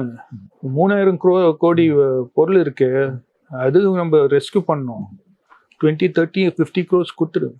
இப்போ நாங்கள் இதெல்லாம் பார்க்கறது இல்லை. ஆனால் இதுதான் ஆகுது. இப்போ கரையிலிருந்து எவ்வளவு தூரத்தில் வருவாங்க இந்த மாதிரி ஹைஜாக் பண்ணுறதுக்கு வந்து? வரலாம்.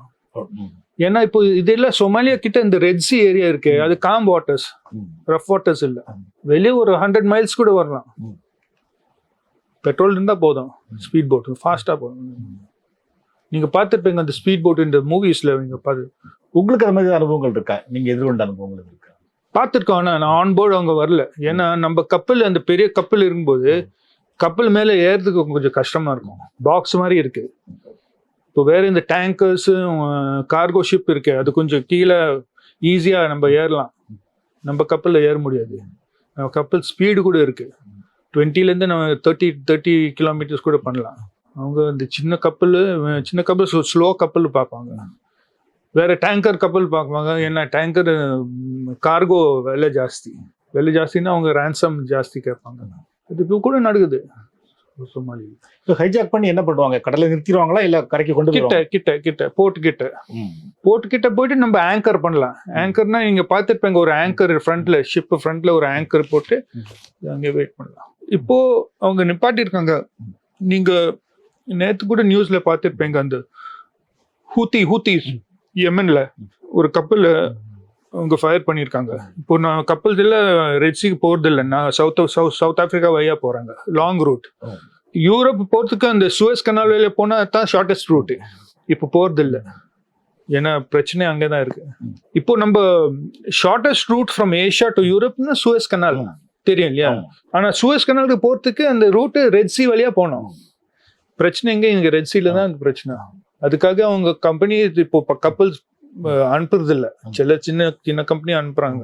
எக்கனாமிக்கலுக்காக சூயஸ் கனால் யூஸ் பண்ணோம். இப்போ சூயஸ் கனால் யூஸ் பண்ணாம சுற்றி போறதா இருந்தால் எவ்வளவு தூரம் கூடுதல் சுற்றி போக வேண்டியது இருக்கும்? ஆமா, 10 to 12 days. அவ்வளோ ஃபியூல் எக்ஸ்பென்ஸ், டிலே, கஸ்டமருக்கு டிலே, அந்த காஸ்ட் எல்லாம் கஸ்டமர் நாங்கள் தான் செலவு பண்ணோம். காஸ்ட் நம்மளுக்கு தான் வரும். சோமாலியா இந்த ஹூத்தி, இந்த ஈராக் வார், அவங்க எல்லாம் ப்ராப்ளம் ஸ்டார்ட் பண்ணியிருக்காங்க. வேற எங்கெல்லாம் இருக்கு வேர்ல்ட்ல? வேற எங்கெல்லாம் அந்த கடற்படைகள்? இந்த ஹைஜாக்கிங் வெஸ்ட் ஆப்பிரிக்கா, நைஜீரியா கிட்ட, அதுவும் கொஞ்சம் டேஞ்சர். சவுத் அமெரிக்கா, பிரேசில் கிட்ட இருக்கும் அடிக்கடி.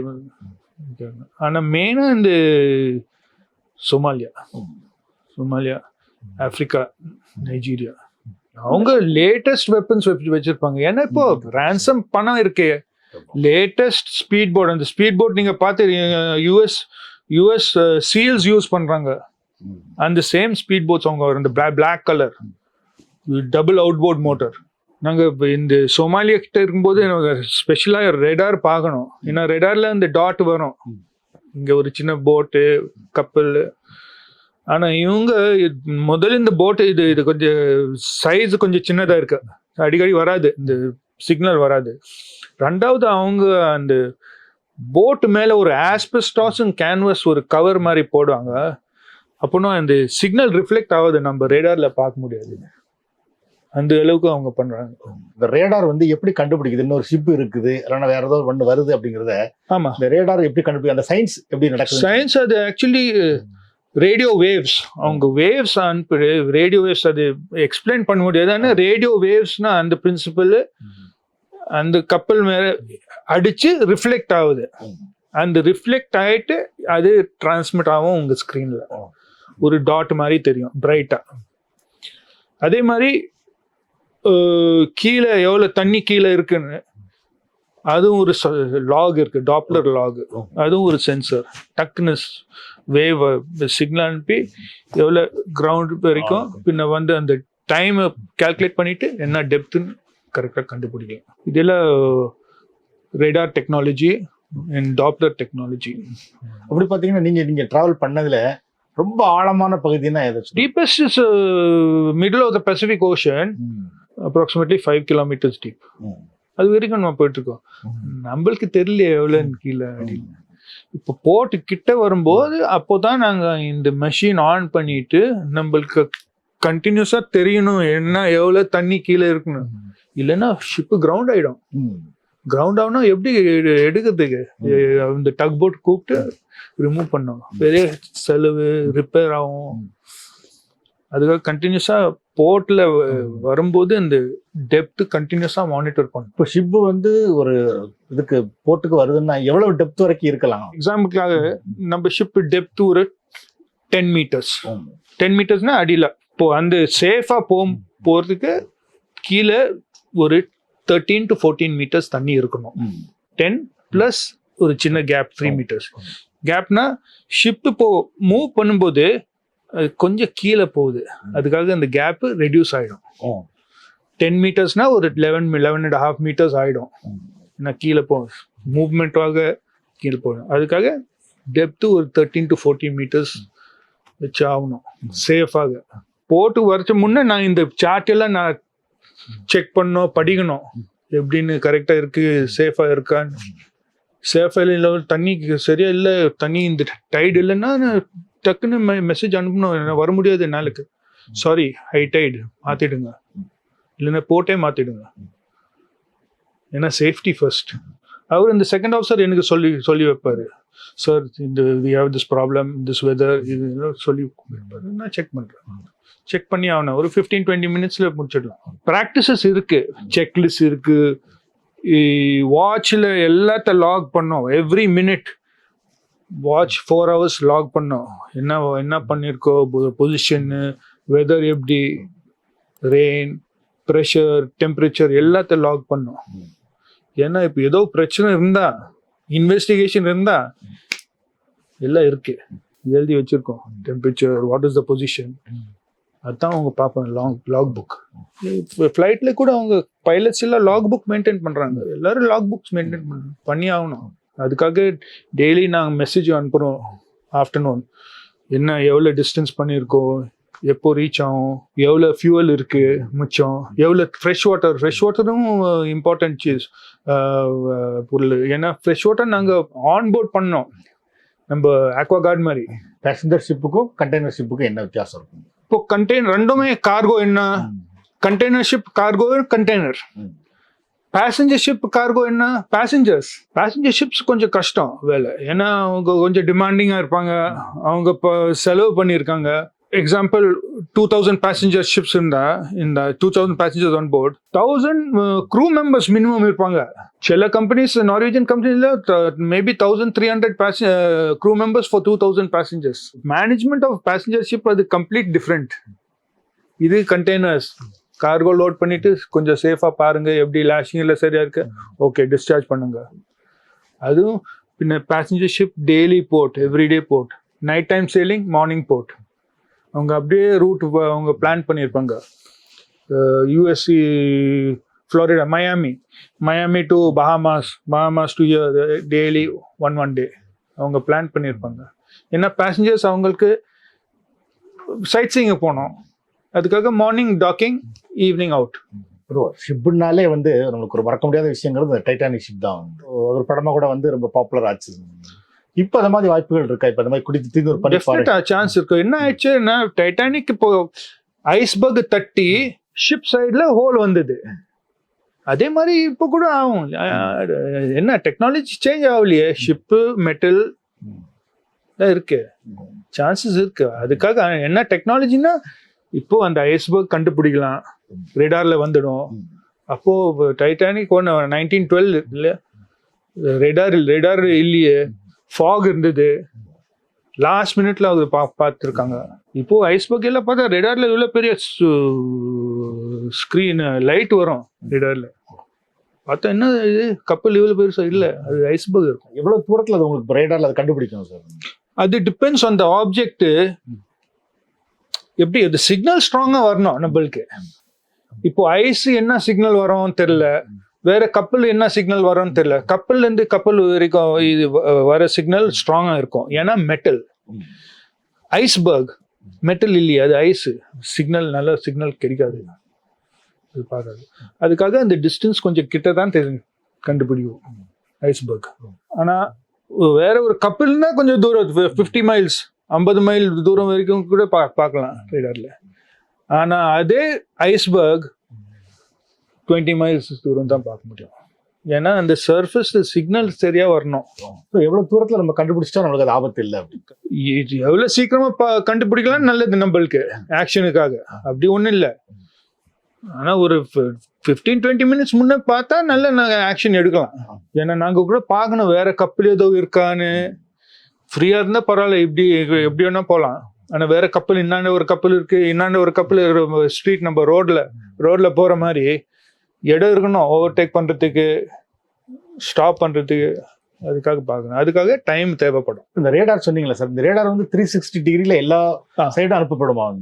360 டிகிரிஸ் மேல இருக்கு, மேல நம்ம பிரிட்ஜ் இருக்கு, நேவிகேஷன் அதுக்கு மேல இருக்கும் மேக்ஸிமம். அப்படின்னா ஒரு ஒப்ஸ்ட்ரக்ஷன் ஒன்றும் இல்லை, ஃபுல் ரவுண்டா கண்டினியூஸா ரேடார் ஆன் ஆகும் 24/7. ரெண்டு ரேடார் ஆன் ஆகும். இந்த கப்பல்ல போகும்போது வந்து ரொம்ப காலம் நீங்க ஒரு மாசம் 2 மாசம் கப்பல்லே இருப்பீங்க வந்து. ஸோ அப்போ இந்த ஹோம் சிக் மாதிரி ப்ராப்ளங்கள் இருக்குமா? இல்லை, ஹோம் சிக் முந்தி இருந்து சின்ன இருக்கும்போது. இப்போ நான் சொன்னேன், இப்போ வீடியோ கால் எல்லாம் பண்ணல. வீட்டில் ஒரு 3 times 4 times நான் பேசுறேன் மனைவி பசங்கள்கிட்ட. 3-4 கால்ஸ் டெய்லி பண்றோம். அந்த ப்ராப்ளம் ஒன்றும் இல்லை. இன்டர்நெட் இருக்கு, நெட்ஃப்ளிக்ஸ் எல்லாம் கிடைக்காது இப்போ. அது வரும், அது வந்துடும் ஒரு நெக்ஸ்ட் 5 yearsல வந்துடும். ஏன்னா சேட்டலைட் காஸ்ட், ப்ராட்பேண்ட் காஸ்ட் கொஞ்சம் ஜாஸ்தியாக இருக்கு. ஆனால் வி கேன் டவுன்லோட், யூடியூப் எல்லாம் இருக்கு. ஸோ ப்ராப்ளம் ஒன்றும் இல்லை, என்டர்டெயின்மெண்ட்டுக்காக ப்ராப்ளம் இல்லை. முந்தி கொஞ்சம் கஷ்டமா இருந்தது கம்யூனிகேஷன். இப்போ செலவு கூட இல்லை ஃபோன் பண்ணுறதுக்கு, வீட்டில் ஃபேமிலியோட பேசும்போது. இப்போ ஷிப்பில் உங்களுக்கு இன்டர்நெட் வந்து நல்ல இதாக இருக்கும். அவ்வளோ ஃபாஸ்டா இருக்காது. பார்த்தா அவங்க ஒரு மேக்ஸிமம் 40 Mbps கிடைக்கும். அது delivered speed maybe 20 Mbps less. அது பரவாயில்ல நம்மளுக்கு, ஏன்னா எல்லாம் சேட்டலைட்ல வருது. காஸ்ட் கம்பெனி ஒரு கப்பலுக்கு ஒரு 4 lakhs செலவு பண்றாங்க ஒரு கப்பலுக்கு இன்டர்நெட் கொடுக்கறதுக்கு. 4 lakhs a month. இப்போ இங்க நம்மளுக்கு லேண்ட்ல வந்து டவர் வச்சிருக்காங்க வந்து. ஆமா, இதுக்காக. அது டவர் இல்லையே, அதுதான் சேட்டலைட். டவர் இல்லாம சேட்டலைட் இருப்பாங்க. ஸோ அதை ரிசீவ் பண்றதுக்கு கப்பல் எதுவும் இருக்கும்? கப்பல்ல ரிசீவர் இருக்கு. எப்படி நம்ம ஷோரு இங்க, இப்போ நம்ம உங்க ஸ்டூடியோல இருந்து நீங்க டைரக்டா சேட்டலைட் பீம் கொடுக்குறீங்க, அதே பீம் நம்ம கப்பலுக்கு வருது. யூடியூப் டவர் இல்லை, டவர் இடத்துல சேட்டலைட். ஒர்க் டைம் போக என்டர்டைன்மெண்ட்ங்கிறது உங்களுக்கு என்னது ஷிப்பில்? இதே தான் என்டர்டைன்மெண்ட். நம்ம பார்ட்டிஸ் நார்மலி இப்போ வீக்கெண்ட்ல ஒரு பார்ட்டி வைக்கிறது, நான் சாட்டர்டே பார்பிக்யூ பார்ட்டி. நார்மலா பிக்சர்ஸ், அவங்க பிக்சர்ஸ் பார்த்துனே இருப்பாங்க க்ரூ மெம்பர்ஸ். இப்போ நம்ம என்டர்டைன்மெண்ட், இன்டர்நெட் இருந்தா என்டர்டைன்மெண்ட் இருக்கு. முன்னாடி வந்து இப்போ கேசட் வச்சு படங்கள் பார்க்கலாம், அது போயிட்டு பார்ல குடிக்கிறது. இப்போ எல்லாரும் குடிக்கிறது இல்லை. இப்போ நம்ம கம்பெனில பியர் மட்டும் வைக்கிறாங்க, மற்ற கம்பெனில ஆல்கஹாலே வைக்கிறது இல்லை, ஒன்லி சாஃப்ட் ட்ரிங்க்ஸ். ரூல்ஸ் இருக்கு. இப்போ ஒரு உங்க வாட்ச் 4 hours முன்னே நீங்க ஒரே ஒரு பியர் சாப்பிட முடியும், ஒரு கேன். 7 hours முன்னே 2 cans, 10 hours முன்னே 3 cans. அது மேல ஜாஸ்தி சாப்பிடக்கூடாது. எப்போனா நான் டெஸ்ட் பண்ணிட்டு நான் பண்ணி ஆகணும், பண்ணிட்டு லாக் பண்ணணும். இப்போ அதிகமாக ஒருத்தர் சாப்பிட்டாருன்னா என்ன ஆகும்? நார்மலாக ஒரு வார்னிங் கொடுக்கலாம், பட் ஆக்சுவலி கம்பெனி ரூல்ஸ்னு ரிப்போர்ட் பண்ணி அவங்க சாக் பண்ணுவாங்க, அவங்க ரிமூவ் பண்ணுவாங்க. ஏன்னா it's no alcohol policy, no drugs, no alcohol. Drug and alcohol policy எல்லா கம்பெனியும், உங்கள் கம்பெனியில் கூட அவங்க ரொம்ப ஸ்ட்ரிக்டாக இருப்பாங்க. நீங்கள் ஒரு ட்ரக் அண்ட் ஆல்கோஹால் பாலிசி வச்சுருப்பீங்க, நார்மலி இது 0 டாலரன்ஸ். உடனே நான் ரிப்போர்ட் பண்ணிடுவேன். பார்ட்டியில் கூட நாங்கள் லிமிட் பண்ணிட்டு குடிப்பேன். உங்கள் ஷிப்பில் எவ்வளோ கார் ஏற்றலாம்? நம்ம பெரிய பெரிய ஷிப் 6500, 6500 ஸ்டாண்டர்ட் டொயோட்டா கொரோலா, அவங்க அந்த கேல்குலேஷன்ல எடுத்துருவாங்க. பட் நார்மலாக ஃபுல் லோடு எடுத்தால் ஒரு 5000 கார்ஸ் இருக்கும். ஏன்னா அடிக்கடி எஸ்யூவி இருக்கும், மினி பஸ் இருக்கும், அது கொஞ்சம் ஏரியா ஜாஸ்தி எடுக்கும் இல்லையா, அதுக்காக அந்த நம்பர் ஒரு 5000 இருக்கும். பட் ஸ்டாண்டர்ட் டொயோட்டா கார் இல்லைன்னா நம்ம சின்ன வர்னா மாதிரி ஒரு வண்டி எடுத்தால் ஒரு 6500 எடுக்கலாம். 12 டெக் இருக்கு. முதல் டிரைவர்ஸ் இருக்காங்க, அவங்க யார்ட்லேருந்து கப்பலுக்கு கொண்டு வருவாங்க. பார்க்கிங்காக அவங்க வேற டிரைவர்ஸும் லேஷர்ஸ் இருப்பாங்க, அவங்க கரெக்டாக கைடன்ஸ் கொடுத்து மேக்ஸிமம் 6 inches கேப் இருக்கக்கூடாது, 6 inches மேலே இருக்கக்கூடாது. Precision parking. அதில் ஜாப்பனீஸும் சைனீஸ் நீங்கள் பார்க்கணும், ஃபர்ஸ்ட் கிளாஸாக பார்ப்போம். ஆக்சிடென்ட் இல்லாமல் கரெக்டாக ஒரே ரிவர்ஸில் அவங்க ஏதோ சிக்னல் ஏதோ வச்சுருப்பாங்க, அது பண்ண பார்த்தா இவ்வளோ கேப் இருக்கும். இப்போ மேக்ஸிமம் இங்கேருந்து நீங்கள் என்ன கொண்டு போகிறீங்க, அது மாதிரி அங்கேருந்து ரிட்டர்ன் வரும்போது மேக்ஸிமம் என்ன கொண்டு வரீங்க? சில டைம் காலியாக வரும். ஏன்னா இப்போ Japan to USA Japan export பண்ணுறாங்க யூஎஸ்க்கு, ஆனால் யூஎஸ் ஜப்பானுக்கு எக்ஸ்போர்ட் பண்ணுறது இல்லையே, ஒன்றுமே இல்லை. அப்போ காலியாக வரணும். இல்லைன்னா சின்ன ஒரு கன்சைன்மெண்ட் கிடைப்பாங்க, யூஎஸ்ஏ லோட் பண்ணி சென்ட்ரல் அமெரிக்காவில் ட்ராப் டிஸ்சார்ஜ் பண்ணிட்டு பின்ன அதுக்கப்புறம் காலியாக ஜப்பானுக்கு வந்துடுவாங்க. ஸோ அப்படி காலியாக வந்தீங்கன்னா உங்களுக்கு ரொம்ப லாஸாக இருக்கும், வெயிட் பண்ணுவீங்களா ஏதாவது கிடைக்கும்? அவங்க இது கேல்குலேஷன் போட்டிருப்பாங்க, அதில் காஸ்டிங்கில் பண்ணியிருப்பாங்க. ஏன்னா ஃபியூவல் நீங்கள் கரெக்டாக சொல்லியிருக்காங்க, அது ஃபியூவல் காஸ்ட் இருக்கும், வண்டி இருந்தால் எல்லாமே அது அவங்க காஸ்ட் பண்ணியிருப்பாங்க. நீங்கள் இல்லைன்னா சட்டமில் வெயிட் பண்ணுவீங்களா அந்த மாதிரி? இப்போ ஒரு லோடு வரதுக்காக வெயிட் பண்ணுறது அந்த மாதிரி? ஏன்னா அந்த கமர்ஷியலி யூஎஸ்ஏலேருந்து அவங்க எக்ஸ்போர்ட் பண்ணுறது இல்லையா ஜப்பானுக்கு, கார்கோ இல்லை. அப்போ எப்படி வெயிட் எதுக்கு? யூஎஸ்ஏ டு மிடில் ஈஸ்ட் சரி, அப்போ வெயிட் பண்ணலாம். ஆனால் இப்போ காசு வேற ஜப்பானில் அவங்க கூப்பிடுறாங்க, சீக்கிரமாக வந்துடுங்க, இங்கே கார்கோ இருக்கே, டக்குன்னு வந்துடும்.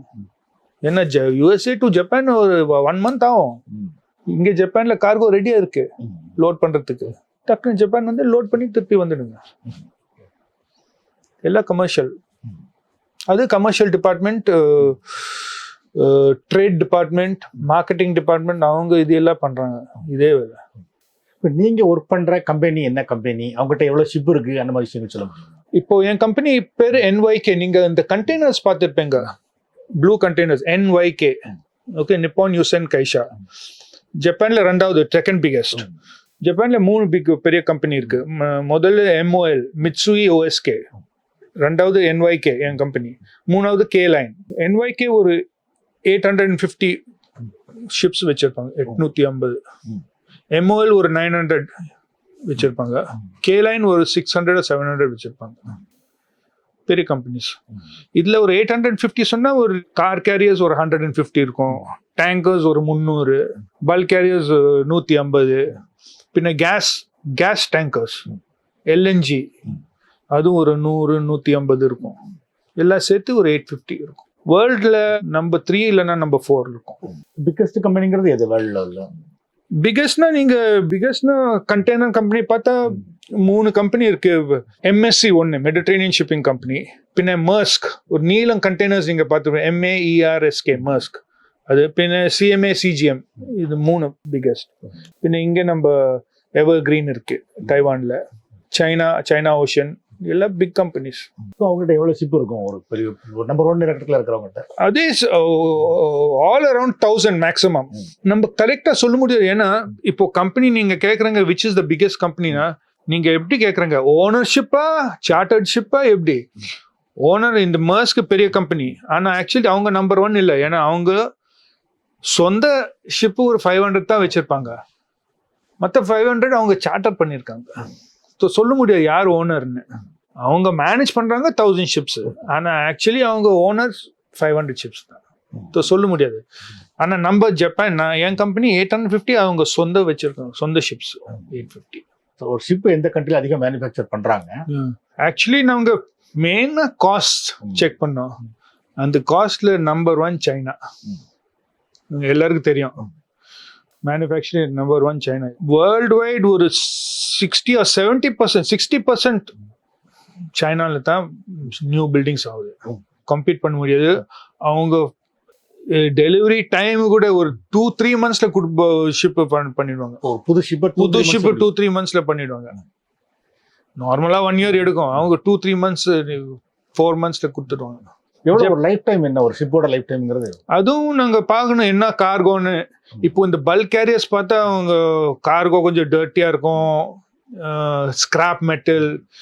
அப்போனா அந்த ஷிப்போட லைஃப் கொஞ்சம் கம்மியா இருக்கும், 15 to 20 years. ஆனா இப்போ gas carriers, LNG, liquefied natural gas, petroleum gas, clean cargo, அவங்க அந்த ஷிப்ஸ் லைஃப் 35-40 years கூட இருக்கும், 35-40 வருஷம் வரைக்கும். ஏன்னா அந்த வேர் அண்ட் டேர் அவ்வளோ இருக்காது. Tank, clean cargo. இங்கே பல்க் கேரியர் பார்த்தா ஸ்கிராப் மெட்டலு, அயன் ஓரு, கல், பேப்பர் ரோல், மெட்டல். அப்போனா இந்த லைஃப் கொஞ்சம் கம்மியாக இருக்கும். அது எல்லாம் இப்போ கார்கோ மேலே. நம்ம கார் கேரியர்ஸ் இருக்கு, அது கொஞ்சம் கிளீன் கார்கோ ஒரு 25 to 30 years. நீங்க ஷிப் கம்பெனி பத்தி சொன்னீங்க சார். ஆமா, இந்தியன் கம்பெனிஸ் இருக்காங்களா? இந்தியாவில் யார் பிக்கஸ்ட் கம்பெனிஸ்? இந்தியாவில் நம்ம கவர்மெண்ட் கம்பெனிஸ் இருக்கு, SCI shipping corporation of India. பிரைவேட்ல நீங்க கேட்டுருப்பீங்க, கிரேட் ஈஸ்டர்ன், அது நம்பர் 1. மற்ற பிரைவேட் கம்பெனிஸ் எல்லாம் மூடிட்டாங்க. அவங்க இங்கே நம்ம சென்னையில சவுத் இந்தியா ஷிப்பிங் கம்பெனி இருந்தது, பூம்புகார் ஷிப்பிங் கம்பெனி, பின்ன இந்தியா சிமெண்ட்ஸ், அவங்க இப்போ எல்லாம் மூடிட்டாங்க. இந்தியா சிமெண்ட்ஸ் கூட அவங்க சொந்த கப்பல் வச்சுருந்தாங்க, சிமெண்ட்டுக்கு டியூட்டிகோரனுக்கு வந்திருந்தாங்க. பின்ன சிந்தியா மூடிட்டாங்க. இப்போ Great Eastern, shipping corporation India, 2-3 company, ஜாஸ்தி இல்லை. ஒரு ஷிப் கம்பெனி ரன் பண்றதுல இருக்கிற சேலஞ்சஸ் என்ன? சேலஞ்சஸ் நிறைய சேலஞ்சஸ் இருக்கு ஷிப்பிங்ல. எல்லாத்துல சேலஞ்ச், ஒரு ஸ்ட்ரெஸ் இருக்கும். ஷிப்ஸ் பார்த்தா எல்லா ஷிப்பு கொஞ்சம் டிஃப்ரென்ஸ் இருக்கும். ஹாண்டா சிட்டி மாடல் வாங்குறீங்க, ஒரு ஹாண்டா சிட்டி மாடல் வந்து எல்லா ஹாண்டா சிட்டி மாடல் சேமா இருக்கும், ஷிப்ல இருக்காது. அந்த ஹாண்டா சிட்டி ஷிப் இருந்தா இந்த எல்லா மாடல்ல ஒரு சின்ன சேஞ்ச் இருக்கும். ஒரு ஷிப்புக்கு இன்னொரு ஷிப்புக்கு கொஞ்சம் சின்ன சேஞ்ச் இருக்கும். எல்லா பேப்பர்ல பார்த்தா எல்லாம் சரியா சேம் என்ஜின், சேம் ஸ்பெசிஃபிகேஷன். ஆனா ஏதோ ஒரு ஸ்பெஷல் ப்ராப்ளம் இருக்கும், ஒரு மெஷின் சரியா இருக்காது. ஆனா மாடல் எல்லாம் பார்த்தா, பேப்பர்ல பார்த்தா எல்லாம் சேம், ஸ்பெசிஃபிகேஷன் சேம். அது மெயின் சேலஞ்ச். பின்ன எமர்ஜென்சியில் நம்ம மிடில் ஆஃப் த ஓஷன் ஏதோ ப்ராப்ளம் இருந்தால் எப்படி நம்ம ஸ்பேஸில் எப்படி கப்பலில் கொண்டு போகலாம். இப்போ அவங்க ட்ரோன் டெக்னாலஜி பார்த்துருக்காங்க. ட்ரோன்ல அனுப்புறாங்க ஸ்பேஸ். ட்ரோன்ல எவ்வளவு தூரம் வரைக்கும் அனுப்ப முடியும்? அதுவும் லிமிட். ஐ திங்க் ஒரு 100 miles வரைக்கும். நடு மிடில் ஓஷன் பண்ண முடியாது, ஆனா ஸ்டார்ட் பண்ணியிருக்காங்க. அதுவும் டெக்னாலஜி வந்துடும். இப்போ ட்ரோன்ல அவங்க ஸ்பேர் பார்ட்ஸ் டெலிவர் பண்றாங்க. இப்போ கப்பல்ல போகும்போது நம்மளுக்கு வேற ஏதாவது உடல்நிலைக்கு சரியில்லாம வந்துடலாம் வந்து. ஸோ அந்த மாதிரி வந்ததுன்னா எதுக்கான நார்மலாக ரேடியோ மெடிக்கல் அட்வைஸ், ஃபோன்ல அட்வைஸ் எடுக்கலாம். இப்போ நம்ம கம்பெனி டாக்டர்ஸ் இருக்காங்க, இந்தியாவில் இருக்காங்க, சிங்கப்பூர்ல இருக்காங்க, பிலிப்பீன்ஸ்ல இருக்காங்க. முதல்ல ஃபோன் பண்ணலாம். ஷிப்பில் நாங்கள் ஸ்டாண்டர்ட் மெடிசின் சப்ளை வச்சுருக்கோம். ஒரு இந்த ஸ்கேல் 1Aன்னு சொல்கிறாங்க. அதில் இந்த நார்மல் இல்னஸுக்கு மெடிசின்ஸ் எல்லாம், ஆன்டிபயோட்டிக்ஸ், பெயின் கில்லர்ஸ், ஸ்லீப்பிங் எல்லாம் இருக்கும். ஸோ அது ப்ரிஸ்கிரைப் பண்ணிவிட்டு அதை ப்ரிஸ்கிரைப் பண்ணலாம். இதெல்லாம் சின்ன சிக்னஸ்க்காக. பெரிய பிரச்சனை இருந்தால் நாங்கள் ஷிப்பு டைவர்ட் பண்ணி அங்கே ஹாஸ்பிட்டல் அட்மிட் பண்ணோம். அண்டு திருப்பி ஹோம் கண்ட்ரி ரிட்டர்ன் பண்ணோம். அதெல்லாம் பார்த்துட்டு இந்த சிச்சுவேஷன் பார்த்துட்டு நாங்கள் பண்ணலாம். ஆனால் பிளான் இருக்கு என்னன்னு. ஆன்போர்ட் ட்ரீட்மெண்ட் முதல்ல பேசிட்டு அவங்க என்ன ப்ரிஸ்கிரைப் பண்ணுவாங்க. அந்த மெடிசின்ஸ் இருந்தால் பரவாயில்ல, இல்லைன்னா டைவர்ட் பண்ணலாம், இல்லைன்னா வெயிட் பண்ணலாம் நெக்ஸ்ட் போர்ட்டுக்காக. ஒரு 2 days 3 days இருந்தால் வெயிட் பண்ணலாம். No problem. எமர்ஜென்சி இல்லாமல். ஏதோ எமர்ஜென்சி இருந்தால் கொஞ்சம் ப்ராப்ளம் இருக்கும். இதெல்லாம் ஒரு வேர்ஸ்ட் கேஸ் சினாரியோ அவங்க ஹெலிகாப்டர் அனுப்புவாங்க, அது கோஸ்ட் கார்டு அனுப்புவாங்க.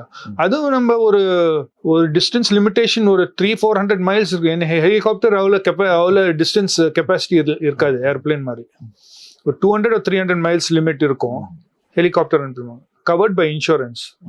பிரச்சனை ஒன்றும் இல்லை, நம்மளுக்கு செலவு ஒன்றும் இருக்காது. இப்போ எனக்கு ஏதோ ப்ராப்ளம் இந்த ஆன்போர்டு இருந்தது, எல்லா கம்பெனி செலவு பண்ணுவாங்க. ஈவன் இஃப் யூ ஆர் ஆக்சிடென்ட்ல இறந்துட்டார் ஆன்போர்டு, காம்பன்சேஷன் எல்லாம் கம்ப்ளீட் இன்சூரன்ஸ் கவரேஜ் இருக்கு. சடன் டெத் ஏதாவது இருந்துக்கலாம், ஒரு ஹார்ட் அட்டாக் மாதிரி விஷயங்கள், அந்த மாதிரி திடீர்னு ஒருத்தர் ஒரு டிராவலில் இறந்துட்டார் அப்படின்னா என்ன பண்ணுவீங்க? எக்ஸ்போர்ட் வரைக்கும் ஃப்ரீசரில் வச்சு அதை எக்ஸ்போர்ட்டில் ஆஃப்லோட் பண்ணணும். அவங்க என்ன ஃபார்மாலிட்டிஸ் அவங்க தான் சொல்லுவாங்க கரெக்டாக. ஆனால் வேற வழி இல்லையே, டைவர்ட் பண்ணுற பிரயோஜனம் இல்லை. இறந்துட்டாரு, சிக்னஸுக்காக டைவர்ட் பண்ணலாம். ஆனால் அவர் இறந்துட்டாரு, இப்போ எக்ஸ்போர்ட் வரைக்கும் நம்ம ஃப்ரீசரில் வைக்கலாம். ஸோ எக்ஸ்போர்ட் ரீச் பண்ணுறதுக்கு ஒரு 10 days 20 days ஆகுதுன்னா கூட அதான் ஃப்ரீசரில் வச்சா பிரச்சனை இல்லைல்ல. ஃப்ரீசர் இருக்கே, ஒரு ஃப்ரீசர் ரூம் காலி பண்ணிட்டு பாடி அங்கே வைக்கணும். அது இல்லை, ரூல்ஸ் எல்லாம் இருக்கு, நம்மளுக்கு செக்லிஸ்ட் எல்லாம் இருக்கு, பாடி பேக்கும் இருக்கு நம்ம கிட்ல. இது வரைக்கும் ஆகல எனக்கு லக்கி. ஆனால் சிக்னஸ் ஏதோ ஆக்சிடென்ட்டோ ஆகுனா ரொம்ப பிரச்சனை நம்மளுக்கு. ஏன்னா டாக்டர் இல்லையே. ஆக்சிடென்ட் தான் என்ன மாதிரி ஆக்சிடென்ட்கள் நடக்கலாம்? வேலை பண்ணும்போது ஏதோ மெயின்டெனன்ஸ் ஓவரால், நம்ம கட்டர் யூஸ் பண்ணும்போது ஹேண்ட் கட் பண்ணுவாரு, ஹேண்ட் கட்டர் யூஸ் பண்ணி அங்கே பார்க்குறாரு, பேஷன் இருக்காரு, சிகரெட் அடிக்கிறாரு, கிளவுஸ் போடாமல் அவர் வேலை பண்ணுறாரு சேஃப்டி இல்லாமல். ஆக்சிடென்ட்ஸ் ஆகும். நம்ம ஃபேக்ட்ரி மாதிரி.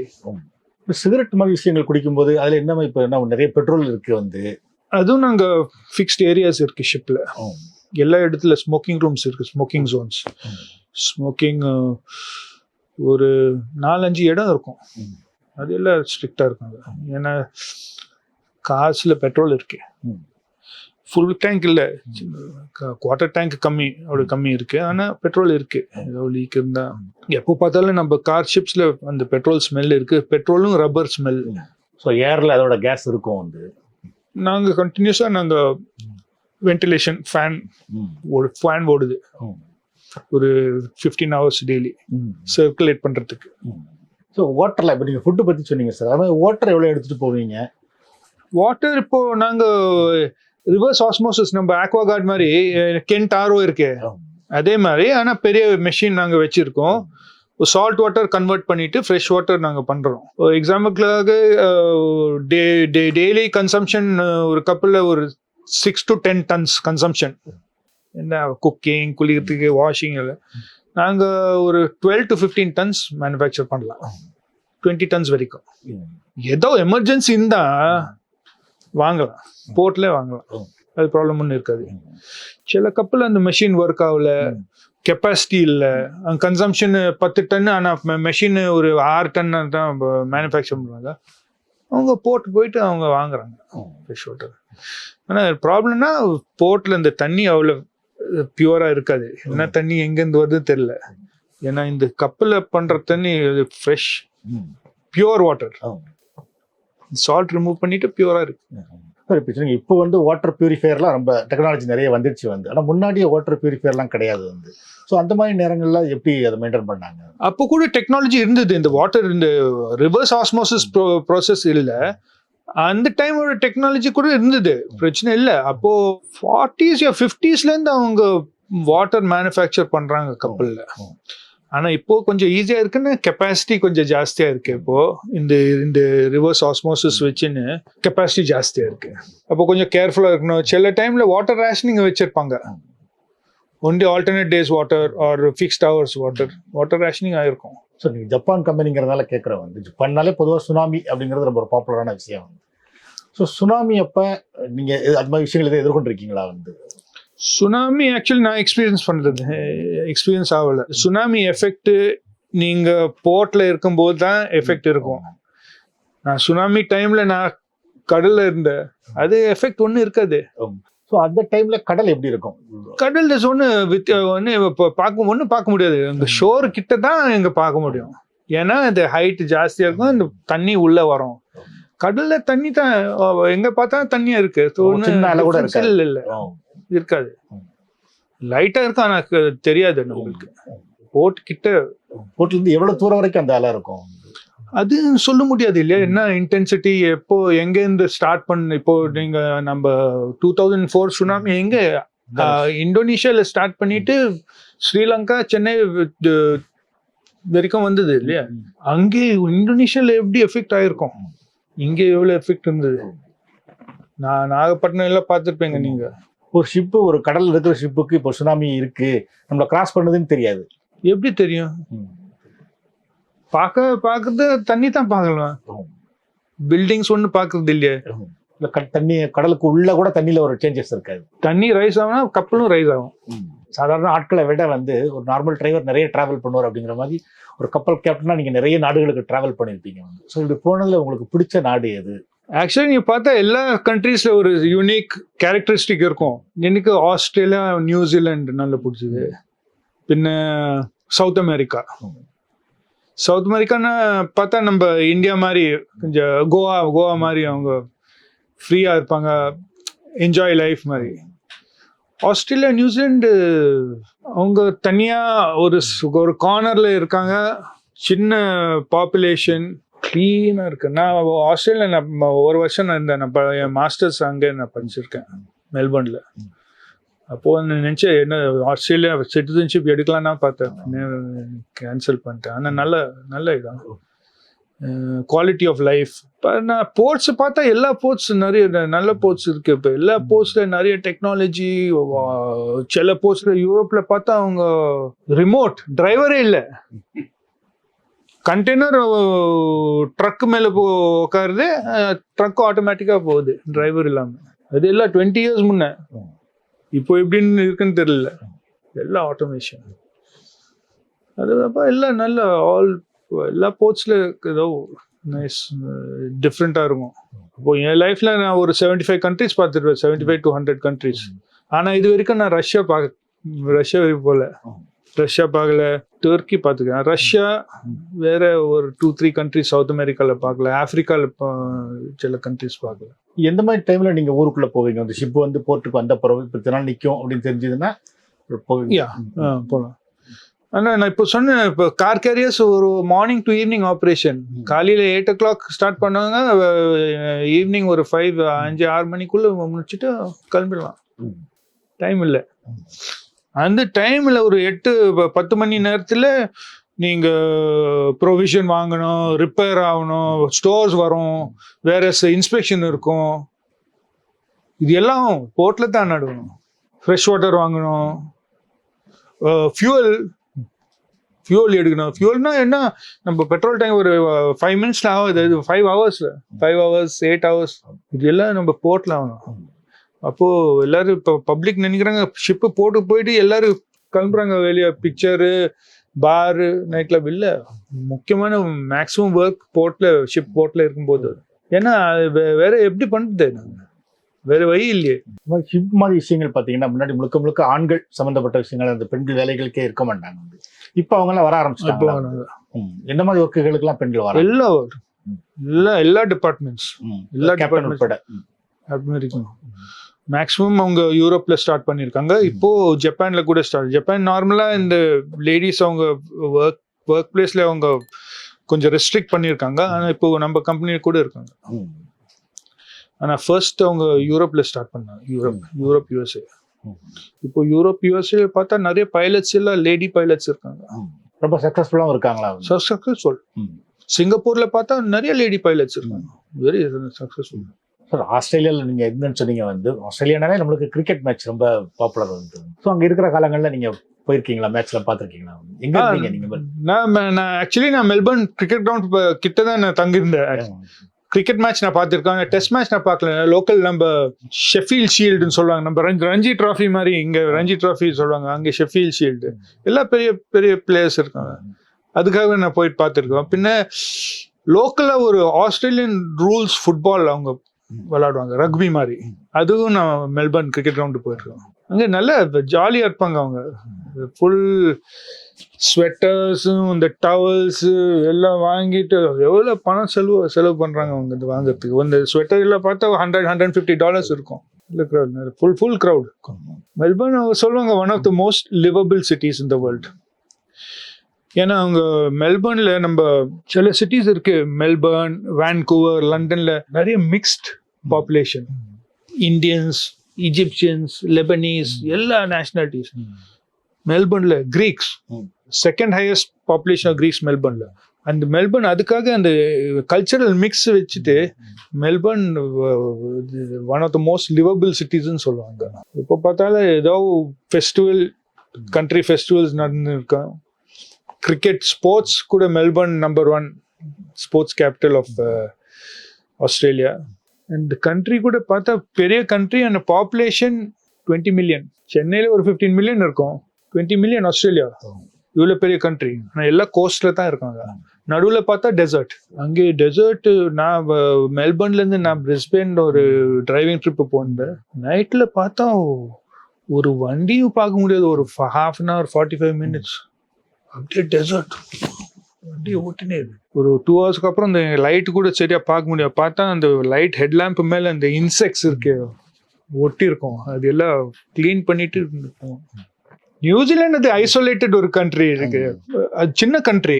ஆனா மெயின் எக்ஸ்போர்ட் என்ன நியூசிலாண்ட்ல இருந்து? Dairy products, would. நான் அங்கிருந்து வுட் லோட் பண்ணியிருக்கேன். இவ பார்த்தா அந்த பேர்த் ஒரு 5-6 கப்பல் லைனா டாக்ஸி மாதிரி இருக்கும். அவ்வளோ வுட்டு நீங்க இந்த இவ்வளோ சின்ன கண்ட்ரில இருந்து இவ்வளோ வுட்டா இருக்கும். நீங்க கம்ப்ளீட் ஜெட்டில வுட் பார்த்தா டிஸ்டன்ஸ் வரைக்கும். நியூசிலாந்து மெயின் எக்ஸ்போர்ட் இந்த ஹை குவாலிட்டி வுட், பின்ன dairy products, butter, milk, cheese. நியூசிலாண்டில் ப்ராப்ளம் ஒன்றும் இருக்காது. நீங்கள் கேட்டிருக்கிறது நியூஸில் வரமாட்டாங்க. அவங்க பேசாமல் அவங்க பாட்டு இருக்காங்க. வார், ஃபைட்டிங், பாலிட்டிக்ஸ் ஒன்றும் இல்லை. ஆஸ்திரேலியா கொஞ்சம் இருக்காங்க. நியூசிலாந்து குவாய்ட்டாக இருப்பாங்க. நல்ல குவாலிட்டி ஆஃப் லைஃப். தங்கிறதுக்கு கொஞ்சம் நல்ல ஜாப் இருக்கணும். நீங்க ஒர்க் பண்றது வந்து இந்த கார்கோ ஷிப். ஸோ பட் இதுலயும் ஃபேமிலியோட இருக்க முடியுமா? அதுவும் கம்பெனி டு கம்பெனி. நம்ம கம்பெனி அலவுட். ஆனா இப்போ இந்த ரெட் சி போற இடம் இல்லையா, ப்ராப்ளம் இருக்கு. அதுக்காக அவங்க நிப்பாட்டி இருக்காங்க. உங்க கப்பல் fix route Japan to USA ரூட்ல இருந்தா ஃபிக்ஸ்ட் ரூட் ஜாயின் பண்ணலாம். ஆனா if it's not fixed route fix ஆகலைன்னா அவங்க ஸ்டாப் பண்ணியிருக்காங்க. ஏன்னா இந்த ப்ராப்ளம் இப்போ இந்த சோமாலியா ஏரியாவில் ஏதோ பிரச்சனை இருந்தால் ஃபேமிலி இருக்கும்போ அது பெரிய பிரச்சனை ஆகிடும். ரேன்சமுக்காக இன்னும் அவங்க இன்க்ரீஸ் பண்ணுவாங்க. அதுக்காக அவங்க வைப்பாங்க. ஆனால் கம்பெனிஸ் இப்போ அலவுடு. எங்கள் ஃபேமிலி இருந்தாங்க. பசங்க ஒரு 8-9 வருஷம் ஏஜ் வரைக்கும் அவங்க வந்திருந்தாங்க கப்பலில். ஃபேமிலி இருந்தாங்கன்னா எவ்வளோ நாள் இருப்பாங்க? எப்போ அதை பார்த்துடலாம். யூஸ்வலி 2-3 months சம்மர் ஹாலிடேஸ்ல வருவாங்க. ஒரு ஃபுல் டிராவல் இருப்பாங்க. 2 months. நார்மலாக பெரிய கம்பெனிஸ் அவங்க டிக்கெட்டு செலவு அவங்க கம்பெனியை பார்த்துடுவாங்க.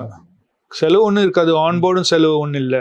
நல்ல பசங்கள் நல்ல எல்லா கேபினுக்கு போயிட்டு கோகோ கோலா குடிப்பாங்க, ஐஸ்கிரீம், பிக்சர்ஸ். வேலை இல்லை அவங்களுக்கு, ரிலாக்ஸ். ஒரு டூர் போயிட்டு வந்துட்டு அடுத்த டூர் கட்டில் எவ்வளவு நாள் கேப் எடுத்துக்குவீங்க? அதான் நார்மலாக நான் இப்போ ஒரு 3-4 months கப்பலில் வேலை பண்ணால் ஒரு 2.5-3 months நான் லீவ் எடுப்பேன் யூஸ்வலி. இப்போ நான் ஒரு 6-7 months நான் பண்ணியிருக்கேன் கப்பலில். அதுக்காக நான் ஒரு 6 months வீட்டில் உட்காரலான்னு பார்க்குறேன். Okay okay. ஸோ இந்த 6 months நீங்கள் இருக்கிறதுக்கு அவங்க சேலரி கொடுத்துருவாங்க? இல்லை, ஆக்சுவலி நான் கான்ட்ராக்ட் தான் நான் எடுத்திருக்கேன். கான்ட்ராக்ட் முடிச்ச அப்புறம் என் சேலரி இருக்காது. ஓகே. ஆனால் சேலரி பரவாயில்ல. அவங்க அந்த இந்த லீவ் இந்த சேலரி இல்லாமல் அந்த பீரியட் எல்லாம் எடுத்து அவங்க சேலரி கொடுக்குறாங்க. ஸோ பிரச்சனை ஒன்றும் இல்லை. அது கால்குலேட் பண்ணிட்டு கொடுக்குறாங்க. ஸோ நிறைய விஷயங்கள் சொன்னீங்க வந்து எல்லாமே எங்களுக்கு புதுசு வந்து நாங்கள் எதுவும் கேள்விப்படாத விஷயங்கள். பார்வையாளர்களுக்கும் அப்படிதான் இருக்கும்னு நினைக்கிறோம். எப்போனா எனி டைம் நீங்கள் கூப்பிடுங்க. I will come at any time. N colleagues கூட இருப்பாங்க. I can bring them. அடுத்த வாட்டி you can bring colleagues also, maybe engineer, chief engineer also. பார்த்துக்கலாம். Thank you so much. Okay, thank you. Thanks.